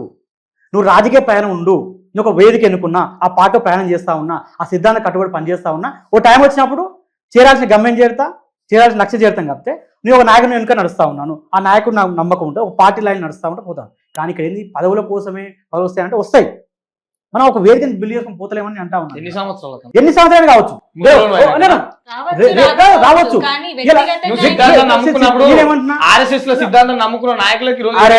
ఆర్ఎస్ఎస్ లో కూడా ఎంతో మంది నాయకులు ఇప్పుడు కూడా చూసుకుంటే ఏమంటే మీకెందుకు లేదు, మీకు మాకని కాదు. నేనేమంటున్నా ఇలా ఇదే నువ్వు అంటున్నావు. ఇప్పుడు ఆర్ఎస్ నమ్ముకో 100,000 మంది పోటీ చేసి ఆ నట్టేయడం నుంచి వెళ్ళిపోయిన ఆయన, మరి దానికి ఏం ఎవరు సమాధానం చెప్తారు? ఇలా ఇప్పుడు అన్న అంటుంది ఏంటంటే, పేరు కుర్చీ కనబడకపోయినా సరే నేను నిజాయితీగా నా సిద్ధాంతాలతో నేను పవర్ పాలిటిక్స్ లో క్రియాశీల పాత్ర వహిస్తున్నా. నేను నమ్మిన నాయకులు, నేను నమ్మిన పార్టీ ప్రభావం చేయగలుగుతున్నా, ప్రజా సేవ చేయగలుగుతున్నప్పుడు నేను దాని ద్వారా సేవ చేస్తాను అనుకుంటున్నా. మనం అనుకున్నట్టు అందరూ అనుకున్నట్టు నేను ముందు చెప్తాను, మళ్ళీ చెప్తాను, అందరం పోటీ చేయడమే కాదు, క్రియాశీల రాజకీయాలు ఉండాలి. నీ లక్ష్యాలని, నీ సేవని, సమాజం పట్ల మార్పు దృక్పథం ఏదైతే ఉందో ఆ దృక్పథాన్ని ఆ నాయకుల ద్వారా చేయించు. నీలాంటి ఆలోచన పని ఉంటే ఆ నాయకుడు మారుతాడు, మనం కూడా ఆ నాయకుని కూడా పనిచేస్తాం కదా. నేను ఒలిగొండ నరసింహన్న అసెంబ్లీలో చూడాలని నేను అనుకుంటున్నా. ఈయనకున్న ఇక్కడ ఒలిగొండ నరసింహన్న గారిని నేను వచ్చే 28 నేను ఎమ్మెల్యేగా, నేను కాంగ్రెస్ పార్టీ నుంచి నేను ఎమ్మెల్యే చూడాలనుకుంటున్నా. ఏది నకరికల్ నుంచి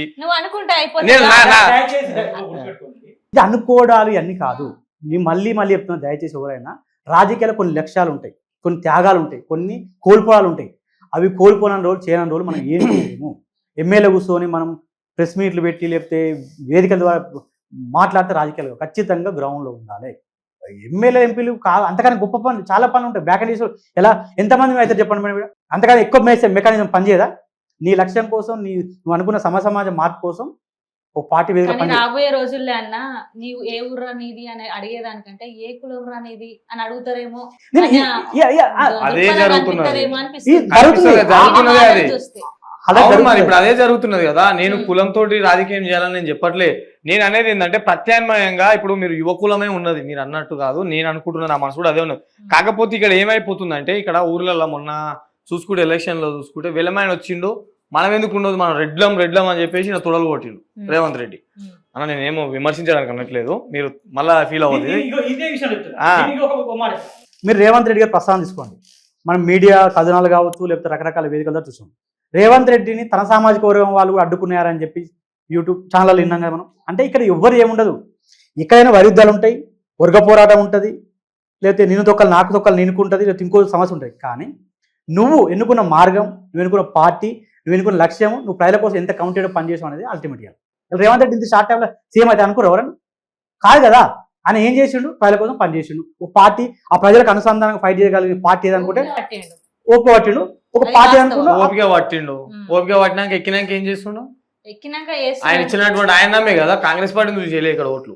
వాస్తవంగా చెప్పాలంటే రేవంత్ రెడ్డి గారు ఉన్నటువంటి వాక్చాతుర్యాన్ని నమ్మి ఇది దయచేసి ఏమంటుంటే యువతకి మనం ఒక మెసేజ్, ఒక ప్లాట్ఫామ్ ఇవ్వాలనుకున్నప్పుడు రేపు ఏమైతే అనుకున్నావు, వినయ్ విప్లవ్ వెంకట నరసింహ పార్టీ పెట్టిన ఆ పార్టీ ఎందుకు చేయలేదు, వినయ్ విప్లవ్ ఎందుకు చేసాం అంటే అది కాదు. ఎప్పుడైనా పార్టీలు అల్టిమేట్ ఇడా ఈ దేశంలో ప్రపంచం ఆ లక్ష్యాలు. రేవంత్ రెడ్డి గారు ఇగో వాళ్ళు ఒకటే, మీరు ఒకరేమో ఆ పార్టీకి, ఒకరేమో ఈ పార్టీకి అనుకూలంగా మాట్లాడుతున్నట్టు. ఇప్పుడు కాంగ్రెస్ గవర్నమెంట్, టీఆర్ఎస్ గవర్నమెంట్ ఒకటే. కాంగ్రెస్ గవర్నమెంట్ అధికారం లేనప్పుడు అదేది టీఆర్ఎస్ గవర్నమెంట్ ఎంతో అవినీతి చేసింది, నేను వచ్చినప్పుడు జైలుకు పంపిస్తాను, ఏడో పంపించారు. ఆ పార్టీలు రాజకీయ నాయకులు ఒకటే. కానీ మనం ఏమన్నా బహుజనులు నిజాలని కాదు, మన పార్టీ యువగలానికి సంబంధించిన మన రాష్ట్రం ఉన్నటువంటి యువత మొత్తం ఏకమై ఒక పాట, ఒకటి ఏదన్నా ఒక జెన్యున్ కాజుకు సంబంధించి ఫైట్ చేసి దాంట్లో సక్సెస్ సాధించాలంటే మనమంటూ ఒక పార్టీ పెట్టాలి.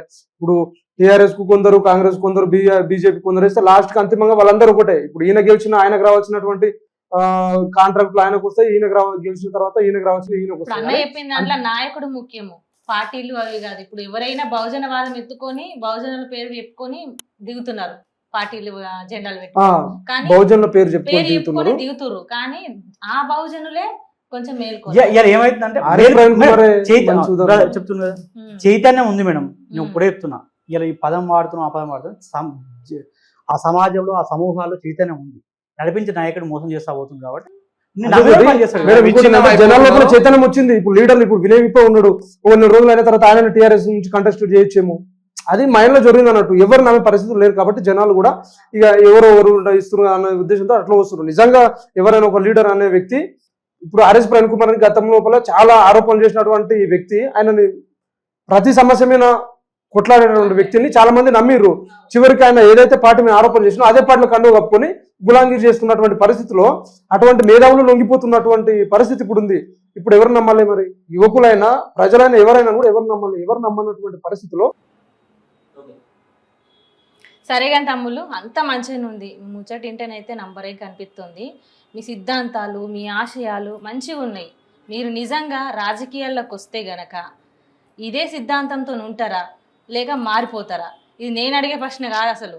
F3 మీడియా ప్రేక్షకులు చూస్తున్నారు, వాళ్ళందరికీ చెప్పాలి సమాధానం. రేపు ఈ రోజు వినయ్ విప్లవ్ ఎట్లునో, రేపు ఎమ్మెల్యే గెలిచినాక, రేపు ఎమ్మెల్యేని గెలిపించుకున్నాక, రేపు ప్రభుత్వం ఏర్పడడం కూడా ఈ రోజు ఏదైతే చెప్తున్నానో అదే మాట కట్టుబడి నీతిగా, నిజాయితీగా మంచి పరిపాలన అందించే దిశగా రేపు తెలంగాణ రాష్ట్రాన్ని అభివృద్ధి పదంలో ముందుకు తీసుకెళ్లే విధంగా, అన్ని వర్గాలకు న్యాయం చేసే విధంగా తప్పకుండా ఈ రోజు ఇచ్చిన మాట కట్టుబడి మాత్రం తప్పకుండా రేపు న్యాయం వైపు నిలబడే దిశగా నేను ఉంటానని ఈరోజు F3 మీడియా ద్వారా తెలంగాణ ప్రజలకు నేను తెలియజేస్తున్నాను. ఎందుకంటే రాబోయే తరం యువతరం కాబట్టి, యువతరం మేల్కొంటే ఏ విధంగా జరుగుతుంది అనేది మనం నిన్న చూసాం కాబట్టి, రేపు రాబోయే తరంలో కూడా రేపు ఒక ప్లాట్ఫామ్ క్రియేట్ చేసి, ఒక వేదికను క్రియేట్ చేసి ఇలా చేశాడని చెప్పుకునే విధంగా ఒక చరిత్ర సృష్టించాలని నాకు ఉన్నది. కాబట్టి ఈ రోజు ఏదైతే మాట ఇచ్చి సిద్ధాంతంపై ఉన్నానో ఆ మాట కట్టుబడి మాత్రం రేపు తెలంగాణ ప్రజలకు నేను ఇచ్చిన మాట మీద కట్టుబడి ఉంటానని నేను ఈ F3 మీడియా ద్వారా తెలంగాణ ప్రజలకు తెలియజేస్తున్నాను. బరాబర్ మళ్ళీ F3 మీడియా గట్టిగా ప్రశ్నిస్తుంది, ఏం తప్పు చేసినా మీరు అడగండి. ఈ రోజు ఇది ఏదైతే ఇక్కడ ఉన్నదో ఇది కట్ చేసి మరి పెట్టుకొని రేపు నేను ఏదైనా చేసే కనుక దీన్నే మీరు జనాలకు చూపెట్టి మరి నన్ను ప్రశ్నించండి, నా గురించి ఇలా మాట్లాడాడు విమర్శించండి. ఇంకా కావాలంటే నేనే చెప్తున్నాను ఈరోజు F3 మీడియా ద్వారా తప్పకుండా తెలంగాణ ప్రజలు సంతోషంతో ఉండే విధంగా అభివృద్ధి పదంలో తీసుకునే విధంగా అన్ని వర్గాలు న్యాయం చేసే విధంగా వినయ్ విప్లవ్ న్యాయం వైపు నిలబడతారని F3 మీడియా ద్వారా తెలంగాణ ప్రజలు తెలియజేస్తున్నాను. థ్యాంక్ యూ తమ్ముడు. నంబర్ రేకున్నాయి మీ ముచ్చట్లయితే.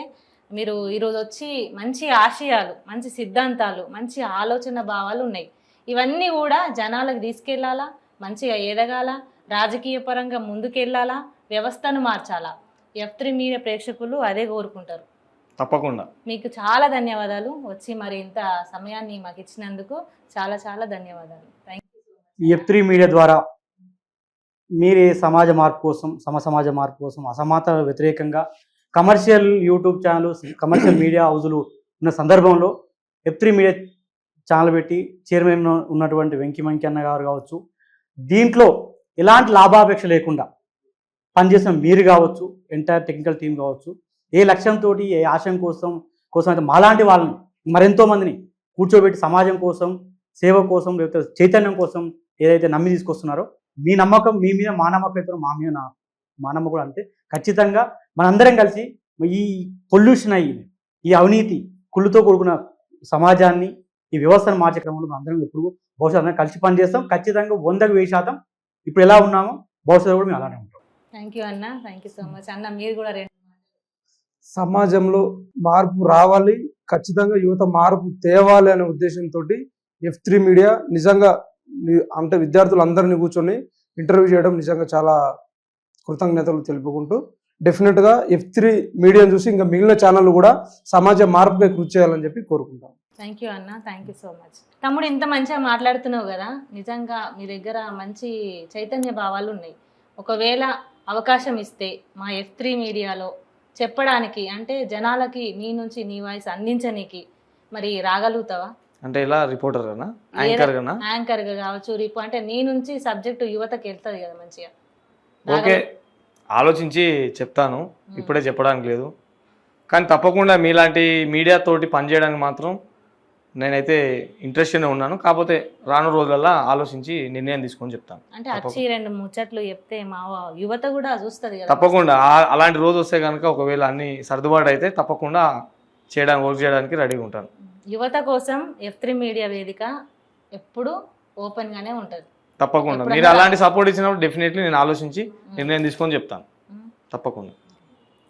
సుశ్రీగానుల్లా F3 మీడియా ప్రేక్షకులకైతే నిజంగా మంచి మంచి ముచ్చట్లు మన అన్నలు ఎంత మంచిగా చెప్పారు. నిజంగా యువత చైతన్యం రావాలన్నా, ఒక మార్పు కోరుకోవాలన్నా ఇసొంటి ముచ్చట్లయితే మనకు మంచిగా కడుపు నిండా పెట్టాలి. మరి అసొంటి ముచ్చట్లు మరిన్ని విషయాలు మళ్ళీ మీతానికి తీసుకొస్తుంది ఈ మాటకారి మంగమ్మ. చూస్తూనే ఉండుర్రి, ఉంటా పోయేస్తా.